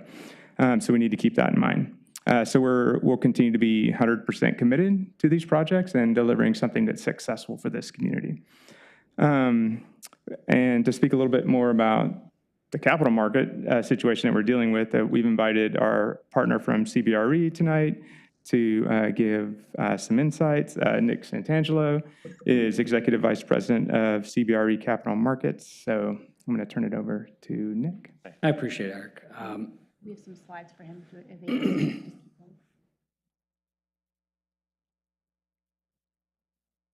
I have to change it to, sorry. We have some slides, so. Yeah, no worries. I guess I'll start off. I'm thrilled to be here. I'm in the private sector, and that's where I focus most of my attention. So I have not yet had this type of interaction, so it's great to be here. I'm a member of this community. I live here with my wife and 3 kids. We have been for, I think, the better part of 13 years. But as Sarah mentioned, I have kind of my professional day, and I head up our debt and structured finance team here at CBRE. I'm not sure who is familiar with CB, probably driven and seen these letters and signs, but we are the largest real estate service provider in the entire world.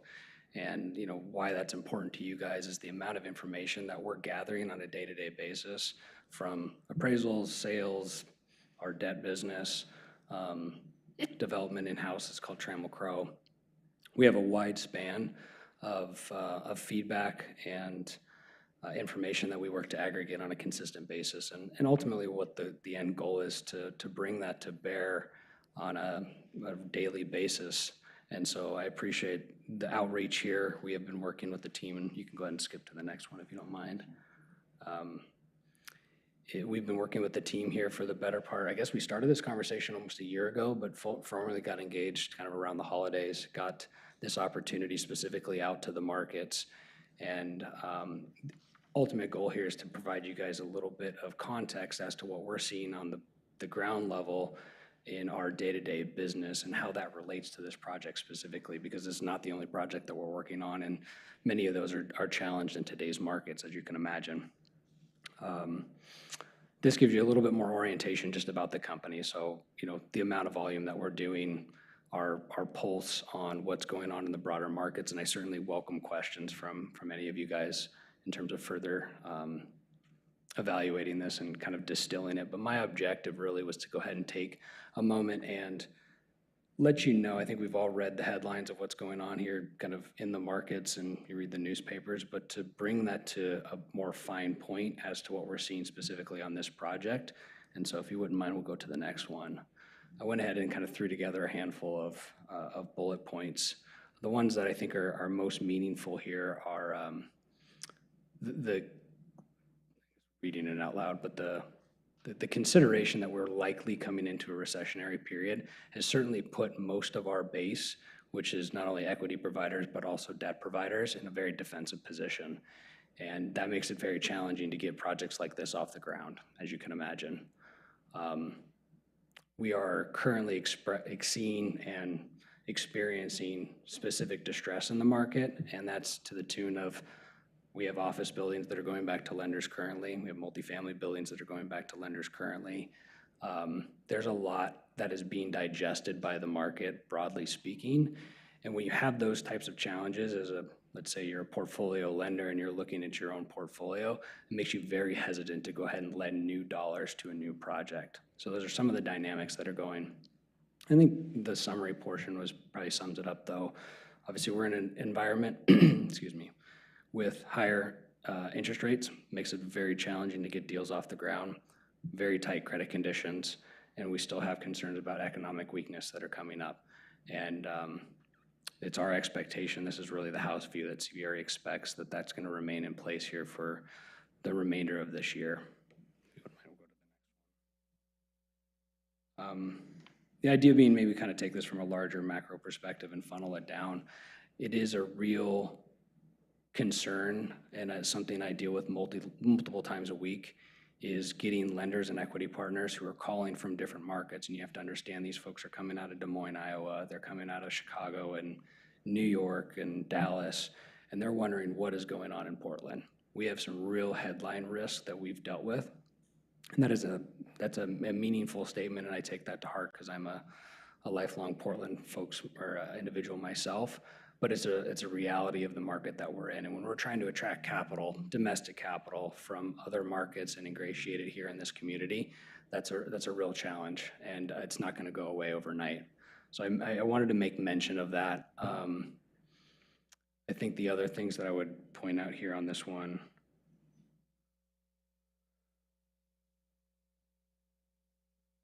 sorry, I kind of lost my train of thought, but I guess the next point would just be bringing that down into Lake Oswego. And I think where I would say is Lake Oswego has a differentiating factor in and of itself, and that's a very meaningful statement. It is impacted, broadly speaking, by what's going on in Portland, but that's part of the narrative, is saying this is a different community. And I do think we have the ability to re-narrate that story, just we're caught up in kind of the wake of everything going on. And then lastly, really has to do with, these have been kind of negative comments and identifications of what's going on in the market, but there are a lot of positives out there too. I think Portland is a great community. Yes, please. Okay, sorry. Positives. Positives, and I think that's where we want to end. I have a great client. He's one of the most predominant developers on the West Coast. He always said things aren't as bad as they seem, and they're never as good as they seem, and that's kind of where we stand today. We do have the differentiating factor, which I pointed out. I would add, as it relates specifically to this project, And I can talk about the sequencing and timing if you guys would like that detail in terms of when we went out to market and the overall positioning.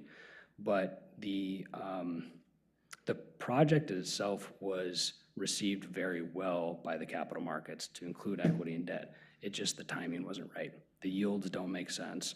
The cost of, due to cost of interest rate rising, we have not, it makes it hard for these deals to pencil, quote unquote. So that's kind of where we stand today.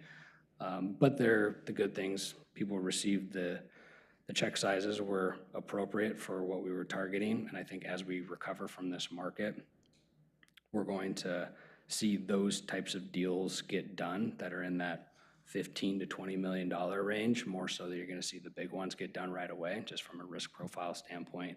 And the types of product that you're targeting here with multifamily and hotel in particular remain attractive. Multifamily has been attractive, hotel is coming back, so I think those are some real positives that I end on. With that, I'll pass it back over to Sarah. Thanks, Nick. Really appreciate you being here tonight. Nick and his firm have been a really important partner to us as we've navigated some of these turbulent times in the market, and we're really lucky to have he and his team on this project working with us, kind of helping us understand what's happening. We get very focused on our single project, and he's able to bring us a much wider lens about what's happening in the market and help us understand what the impacts are and what to expect. To the degree that he can bring us a crystal ball, I think we're fortunate to have he and his team out there sharing their research and their knowledge with us. So really appreciate you being here. So I was just going to kind of bring it back and talk about the current status of the project and kind of give you a little bit more context on what that means for the next, couple months, year, and just then open it up for questions. The current status is that both projects are in for permit review with the city right now. So we've successfully crossed that threshold. The multifamily is probably imminently ready to have its permit picked up, and the hotel is working its way through the process. I'll just note that, the city's been great to work with. We've had a really nice experience with planning and building, so just want to acknowledge that to you, that your staff has been really responsive and helpful and available to us. So that's a really not a common thing these days, and really nice and helpful as we're kind of trying to predict how this is going to play out. So obviously you've heard from Nick and from Eric that we're in a period of time that is very tumultuous for the market. So we've been, it's just delayed our ability to source financing. We are talking to a lot of people, but I think one thing Nick didn't say and that we're very conscious of is we also can't exhaust the market of this project. Once we've heard a certain amount of feedback, we sort of have to go back and rework our approach a little bit. And so that's really the moment that we're in right now. As you know, the apartment project has always been on the expensive side. It's a small project, it's a tight site. We have a number of requirements we have to meet as part of, your code that means a lot to you and means a lot to the community. But it does lend itself to a slightly more expensive project. And, we picked a design that's a beautiful design too. But when borrowing rates were lower, that was a little bit easier from a yield perspective, for borrowing costs. So as, rates have increased, our leverage has inverted a little bit. So we need to spend some time reworking our approach and or waiting for the market to settle out on the apartment side. So on the hotel side, we've received quite a bit of good feedback from potential hotel capital partners, and the project on the hotel side actually demonstrates a strong yield. But we have heard concerns about, a little bit of the revenue assumptions, as well as, and particularly on the food and beverage, we all know, and I know Mayor Buck in particular knows how challenging it is to run a restaurant at a positive margin. So we need to demonstrate to the market that that they should have confidence in our underwriting assumptions there. So one of the things that we're working through is a little bit of internal reprogramming of the project. For example, potentially adding some additional private dining space, which tends to be more accretive to a project, and or really looking at our amenity package for the hotel guests, because we are asking for quite a high rate. We need to make sure we've kind of calibrated our amenity package appropriately. So there's some programming elements that we're looking to evaluate in the hotel. I will say that the look and feel of the hotel brand and design has been very well received by the market, so we're maintaining that. You've seen a little bit of that from us in the past. But we are also evaluating whether a change of hotel management partners is something worth considering. Potentially changing to a group that has a larger overall portfolio and a little bit more experience in the Pacific Northwest. That's something that we're evaluating. We've not made a final decision on that yet, but it is something I just wanted to make you aware of. So as Sid mentioned, our next significant deadline under the DDA is June 30th, by which time we were supposed to acquire the land for the apartment project and be imminently starting construction. I think you all can see that that is not in the cards. So we will be coming back for a request at the next meeting for an extension under the DDA. So that's just out there and imminent. But before we make that request official, we wanted to come here today, give you an update, and give you an opportunity to ask any of us questions. So with that. Okay. So let me sit up here on the hot seat. Okay. Thank you very much for the update. We appreciate you all being here, and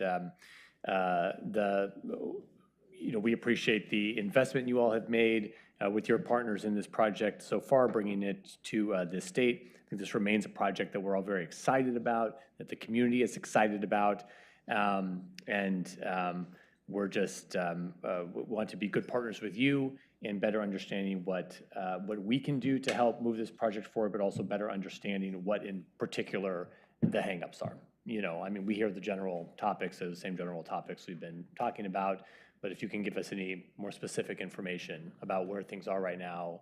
Are we still at the same place we were a year ago? Are we making progress? Can you just be a little more specific? Well, I think we've definitely made progress since a year ago, and even since we were last here in December. I think we've made quite a bit of progress, and mostly that progress has been in really gaining a much deeper understanding of what the market is interested in seeing right now in terms of investment quality real estate. So in part, some of the things I was talking about in terms of calibration around the hotel programming, some of the challenges we're seeing with the apartment market, that's come from direct feedback from the investors and the lenders that Nick has brought to the table. So we are, currently really needing, while we're still, hoping and looking for investment partners, to really calibrate some of the programming in the buildings in order to better respond to some of the feedback we've gotten from the investment, from the investment community. Okay, are you still in terms of the fundraising, though? Have you made progress in the fundraising, basically, in actually fundraising? Comment on this a little bit too. I want to be clear, when we talk about investors, we're not just talking about individuals writing checks. We're talking about institutions. These are the people that are already invested in this community. This is the Principal Financials, Angelo Gordons, PCCPs. These are big private equity firms that evaluate real estate regularly. So I want to make kind of a differentiation there that we're not just looking for someone to step up and write a check. That market has changed dramatically in terms of return requirements. Traditionally speaking, this might be where I can add a little bit more emphasis, but in a healthy market, you're probably seeing return profiles for new development projects in the high teens on an levered IRR basis. That has now moved into the low 20s. So we've had a shift in that direction. Part of that is related to, we were going from a cost of capital that effectively was zero to now the cost of capital is 450, 500 basis points wider. So the entire market has shifted out. So as you have the cost of capital and the return requirements both moving in the wrong direction, the arbitrage there widens. So I give folks a little bit of framework as to the challenges that are on the table. And I guess, Mayor Buck, if you want to repeat your question, I can try to further identify, but maybe would it be helpful if I talked about the sequence in which we went out to market? Is that beneficial to the group or not? Sure. Generally speaking, our process, we take in the information, which we work several months with the team, we digest it. We want to cultivate a deliverable that is easily digestible by those types of groups. When we're out to market, it allows them to evaluate the decision fairly easily based on the metrics that are important to them. So we work very hard to figure that out with them. there's a return on cost and stabilized NOIs, and there's a lot of minutia that kind of goes into that from a projection standpoint. We distribute that to the market. We had some strategic decisions internally that we were feeling it was being evidenced in the market that the tide was starting to go out on us on these types of raises on other examples of projects that we were working on with institutional grade clients. And so you could feel the winds were shifting. And so what we thought is internally, instead of doing a broad blast, which is something that we do regularly, we're going to go out to a more isolated group. And I think we chose somewhere between 15 and 17 groups to kind of test the waters and get that feedback. So the answer to your question, I think the basis of your question, did we raise financing? The answer is no. Did we make progress in that path to identify where those concerns were? Absolutely. That's part of the reprogramming I think that Sarah was talking about earlier, but there's just not much depth in the market right now. And that's what I guess I'm here to convey, on behalf of UDP as a developer. Okay, thank you for that, Councilor Winlet. So we're still very excited about the project. So we'll, as is Lake Oswego as a total, and I would say if I don't get 5 questions a month about progress reports, it's 10 probably inputs. So we're excited. You missed the wedding season this summer, but that's okay. We have things to look forward to. So originally when we were looking, obviously, at developing a relationship with UDP, we were under different circumstances from a financial standpoint of view in a global world. Before, though, you said that you were, I think, under the funding model, you had already had sort of an investment pool of money that you were going to use and leverage it with loans. And so is that equity portion out now? And we're just looking for new equity with loans? Or has that changed fundamentally? Yeah, at this point, we've deployed the pre-development capital because the project, well, the residential's already in for permit. So we've gone through all the design process. And this is at the point in the development project where you look for your permanent capital to hold the project. And that's been, we're into a couple of years now. So generally, we have 2 options. We can deploy, if the time frame is shorter, we can deploy from the original capital pool, although this has been extended. So our best option is generally to bring in an equity partner at this point to complete the development. And that's pretty typical. I would say that's the most typical model for doing any development project. And as Nick said, the capital markets are, generally so the cost to construct a project is what you'd say in economics pretty inelastic. Construction costs move. Lately, they've been proven to move a lot, but they don't tend to move down too much, so you're kind of stuck with the construction costs you pay. The capital markets are notoriously elastic, so they move up and down and up and down and up and down. And if you're going to do a project like this one, which is checking a lot of boxes in terms of design, high-quality design, parking requirements, just a whole list in terms of both what we want to deliver for Lake Oswego and what Lake Oswego wants in its downtown. You really need to have kind of everything working for you. And right now, the capital markets are definitely not working for anyone internationally, and also not here. And so you have some options. We can make compromises to the project to start it now, which some of those compromises could be significant, or we can be patient and craft something that works for the city and works for us. Our model tends to be patient as a company. Obviously, it's expensive for us to continue to expend resources and time on a project and hold off and kind of wade through these difficult capital markets. But it is something we have done time and time again. But we do, we have to be patient. And if we have a partner like the city, we'll need the city to be patient too if they're not willing to make significant compromises on the project, which is not our preference, frankly. Our preference would be to deliver a high quality project and allow those capital markets to settle, unless they're, unless there's, urgencies that call for compromises to the project, which sometimes there are.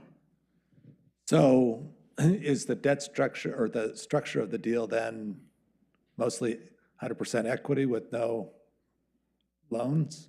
Or is it, or are you looking to lend or get loans plus equity? Is that kind of how you're, how? Yeah, certainly there'll be debt financing for the projects. Okay. Yeah. And is it a different ratio than what you had anticipated before? Yes, almost certainly different. It's certainly different than what it would have been in the market when we entered the project. Yeah. Okay. Yeah, we'll be able to get less debt, so we'll need more equity. Right. And that's just the nature of the way that the interest rates have moved and the yield requirements and the debt yield requirements have changed. So when we started the project, for example, we may have underwritten on the multifamily, being able to get a loan at 65% of the loan to cost, 35% equity. That will most certainly be more closer to the low 50s for the debt today. And then on the hotel, it's an even lower ratio. We anticipated, I think in the beginning, a 50% loan to cost on that, and I think that will be a little bit optimistic even in today's market. So yeah, so we're seeing changes in the ratios as well as the cost of the capital. And then I think just to kind of, I think, clarify what the question I heard a little bit further. So when we first came to the city, we talked a lot. UDP raises and deploys equity into many of its projects. We've done so here. So our equity fund is invested in both projects to the tune of about $2 million per project. We have in the past used that equity fund to finance the full equity amount needed for a project, but as Eric described in this case, we've evaluated that and we think that the better course for the project and for our investors in those current funds is to bring in a partner to make up the difference in the equity needed between that equity for each of those projects represents somewhere between 10 to 20% of the total equity that we'll need. So we'll be about 10 to 20% through our fund, and then the remainder will come from a third-party partner. And then the financing. Yeah. And are you looking to, well, if you could predict, we probably you wouldn't have to sit here and work, but do you think the interest rates have a chance within the next 12 months? Or are we talking 24 months? Or when do you think the capital markets will settle? Definitely. It's not even $1 million question. It's a much bigger one than that. Yeah. But I guess, so let me tell you some history. We've been doing this project for a long time. We had another developer in, and I will say that we gave too long of a leash, and we should have cut it off sooner because in hindsight, it's always 20/20, but we were led on a path that, oh yeah, we can do it. And then, boom, we get the call and say, we're done. And that cost us, 3 years, probably? Mm-hmm. And so, what is it? Burn me once, shame on me. Burn me twice, shame on you. Whatever it is. Yeah. Bottom line is we want to do this project, obviously. We think you're a great partner. Some circumstances have changed, but I think many of us have the deep down feeling that we need to have confidence that we're not talking 24 months or 36 months. In the course of 100 years, yes, that's short, but we've already been doing this for 5-6 years, so we will be almost at near a decade. So we're 10% of the 100-year mark, and that's what our worry is that we don't have that luxury to, not stall out. And I'm not saying you're trying to do things that are within your control or out of your control. I think the markets are what they are. But I guess there's the question that we have is what is your best guess as to timing for finally pulling the trigger and started to move dirt. Because we've torn up B Street for you, so, and it's, we're more than ready. So I don't know whether you can guess whether you want to even say that publicly or not. I mean, I don't want to put you completely on the spot, but like we talked about earlier, this is the business, so. Well, no, Let him let him answer. answer. Well, I mean, I can't speak to the frame of mind of your previous developer.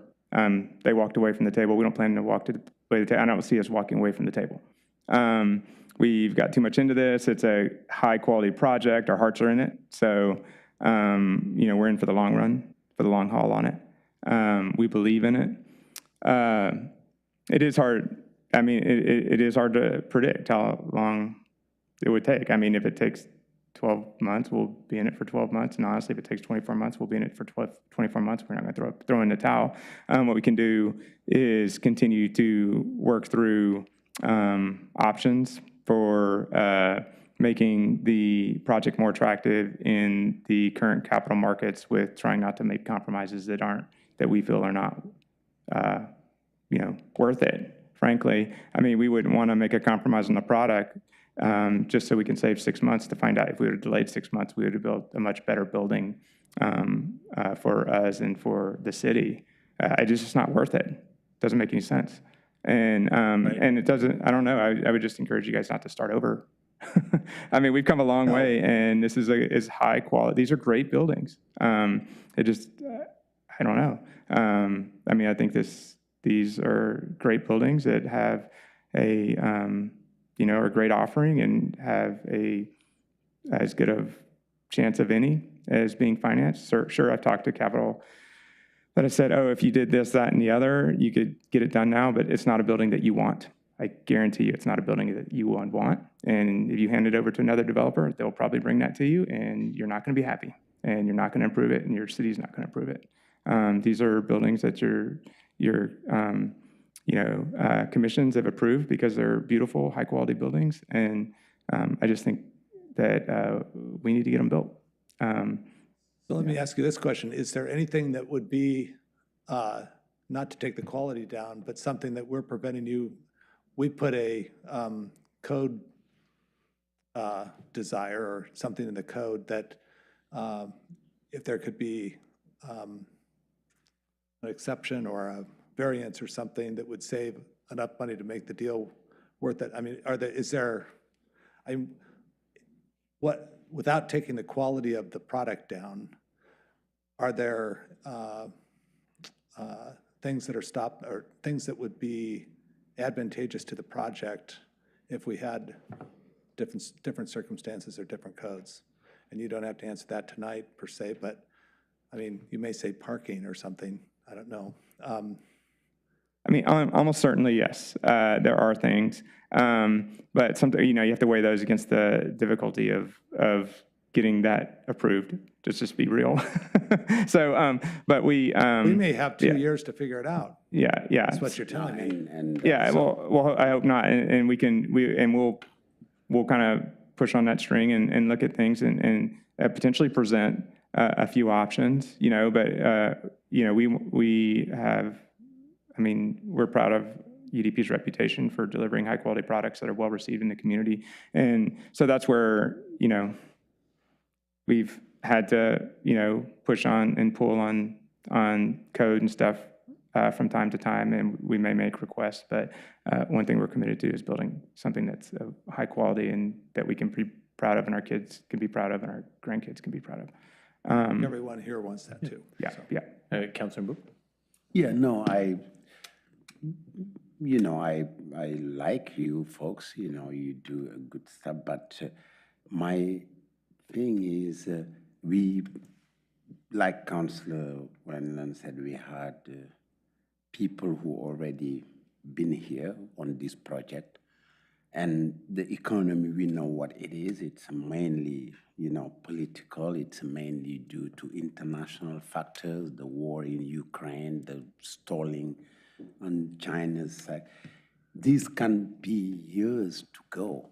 at some point we have to build this thing. We cannot continue. We gave you 6 months, we give it, you know, for me, it's like, I don't know my other fellow, but I cannot, I think we should have a meeting together and like really come to something that the city, because we are also is here for the interest of the city. You decided to come to this thing. When you were coming to you knew also how the market fluctuates. You know, it's not, we're not here in the first time that we have, you know, the bond market and all the equity market going array because of the Feds, it's not the first time. It's almost every now and then it's happening. So when if you know, and I'm pretty sure you know your trade, what you were doing, you had the anticipation of all this. We just cannot, what I mean is like in a nice way, we cannot, in my way, we cannot continue to give you like 6 months, 8 months, etc. Either you can build it, you can find the money, because there's construction going on around that have equity. I'm working on a project where people are there and they say they're starting building things. So you have, and I'm pretty sure you have the wherewithal to find places or equity partners. We're not saying one person writing a check, but even if you could find one person writing a check, it's better than not finding anything. So we have to have this thing happen. That's my view on this. It has to happen. We cannot continue say, because it was 6 months, and now we are in the 8th month, we're gonna go again 8 more months. We don't know what the Feds are doing. They can add a quarter again next time they're around. And it can continue to 2016. We will be in an election year. It's all political. How long can we hold for this project? I don't think I have the patience to be all my tenure, my 4 years, we've been talking about North Anchor, and I will finish in 24, it's not built. If I come back, you know, I want also to tell folks, hey, folks, we made this thing happen. So, yeah, that's, yeah. Thank you, Councilor Afghan. Thank you, Mr. Mayor. Eric, I appreciate you keep emphasizing that you're committed to this project and doing what's best for Lake Oswego. So that goes a long ways for me. Nick, I'm very familiar with CBRE, and I agree with everything that you said here. I also know that Lake Oswego has a different market than the rest of the world. So if I'm sitting in your investor positions, and I don't know Lake Oswego, I would put you through the ringer just like the rest of the world would. So I don't know where you are trying to get your funding from, but I think there is a little misalignment there. If I have a project of this magnitude and I went to any of the bigger companies, they're going to ask the questions that they ask about other locations. But Lake Oswego is different. I think if we ask the question, how much retail space do we have available right now? What are the answers? How much rental availability do we have right now? And are those conversations being had with your investors? And what Councilor Wetland and Mahbub said, I 100% agree.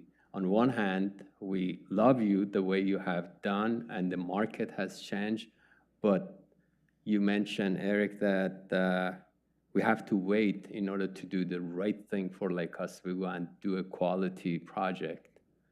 But nobody can guarantee when is that time, and that's the challenge I think I'm having right now. It's the partnership seems to be strong. I wasn't here when you were awarded or picked. the partnership seems to be strong, but how long that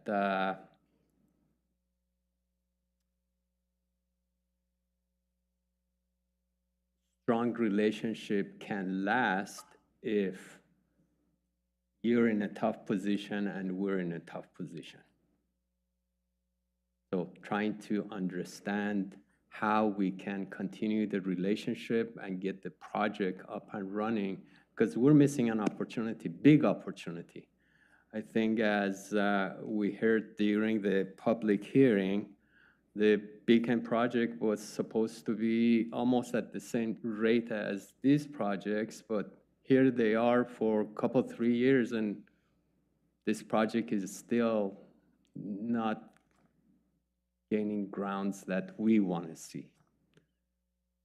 So I think we're both in a tough situation right now. Yeah, I'd say if we were engaged at the coincident with the timing of the Beacon project, this probably would be built. That was a different market. To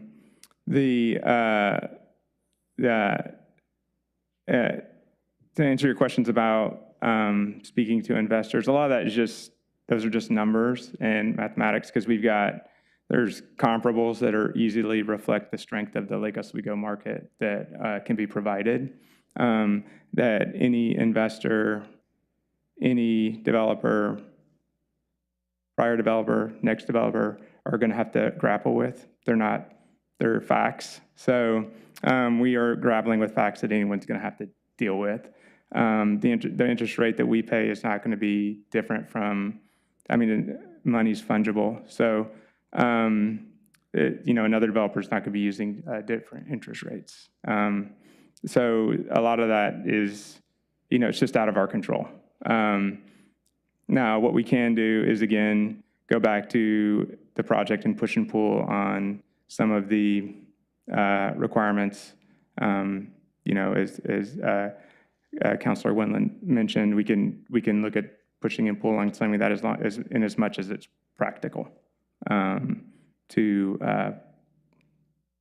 make the project more feasible from a financing standpoint. A couple of things. I do agree that you're in a tough situation. I acknowledge that. So are we, and how do we work together to move forward? And I think Councilor Wetland was talking about code requirements and not necessarily the scope of the project. So I guess I'm speaking for you, because there are things that we have control over and there are the things that we must have. And I'm talking this way very direct with you because I'm also the liaison to the Chamber of Commerce. And I know that everybody wants these two projects up and running because it's sort of like becoming the next evolution for Lake Oswego businesses that we must have. So we're in a tough situation, you're in a tough situation, and we have to figure out a way where we can come together and do the project. Thank you. I can just say a couple of words, and I want to address a couple. I think both your comments and Councilor Wendland's comments about code and requests, and I appreciate. And in the past, you've asked us, how can we help? And we've made some asks of you, and you have provided us with some capital and some fee waivers and other things. I think part of what we're in the process of doing is trying to evaluate if there are other requests that we have of you. And I don't take that lightly. I don't want to come to the city of Lake Oswego with a handbag of requests, and I want to be able to justify those requests. So that is part of what we're evaluating right now is, are there additional asks that we need to come to you with? And we will likely be doing that. And I think part of it is code, potentially things like parking. But I don't want to make that request until I fully understand what that means for the project, what that means for the city, and that it is something that's going to generate positive movement in the project. So it's, it's definitely part of this next piece of work that we're engaged in, is trying to understand if there are things that we can alter about the project currently that will have a more positive outcome and make it more attractive to, elusive capital. So I'll just say that.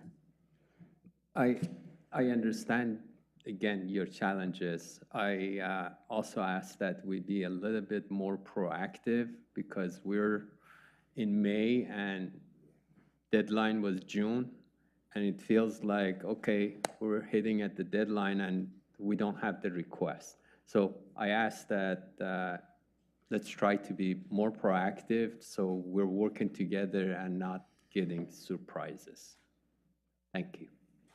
Yeah, I'll echo that. I think the solution to some of the difficult situation we both find ourselves in is good communication, and we would appreciate good communication and, openness. We appreciate you being here tonight, but we have to know what's going on, or it's really difficult for us to, understand kind of the position other than in vague terms.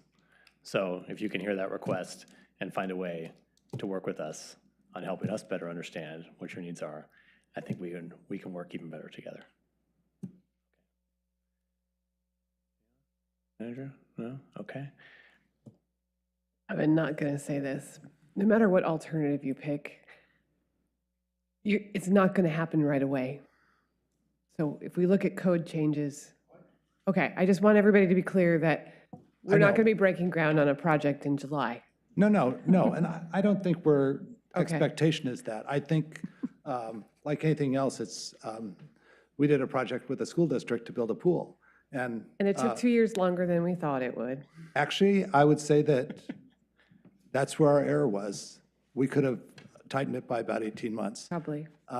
And it takes communication, it takes the drive of both parties to get the goal achieved. And I think we're willing as a council to get through these hard times. I mean, that's what I think we're saying. I mean, you guys have been great partners. We love the product. Oh my gosh, every time it's come before. Part of it is you have two great projects and everyone gets so darn excited about it that they want to hear. So keep that in the focus of what we're doing, because I think we've had a very good process.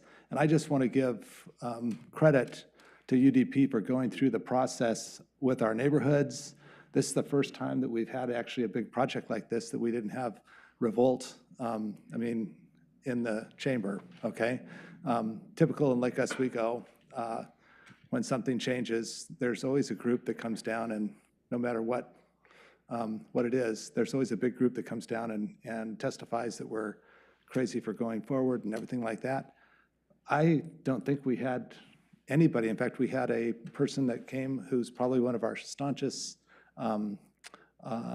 people who looks in the details the most and studies the things the most and is non-emotional, came and said, hey, thank you for the process, and thank you, UDP, for including us and making changes and making sure that we were listened to, and the neighborhood is happy. And so, to me, that goes a long way with credibility and with our partnership. And so, so I guess my thing to echo, we're all in this. We want it done.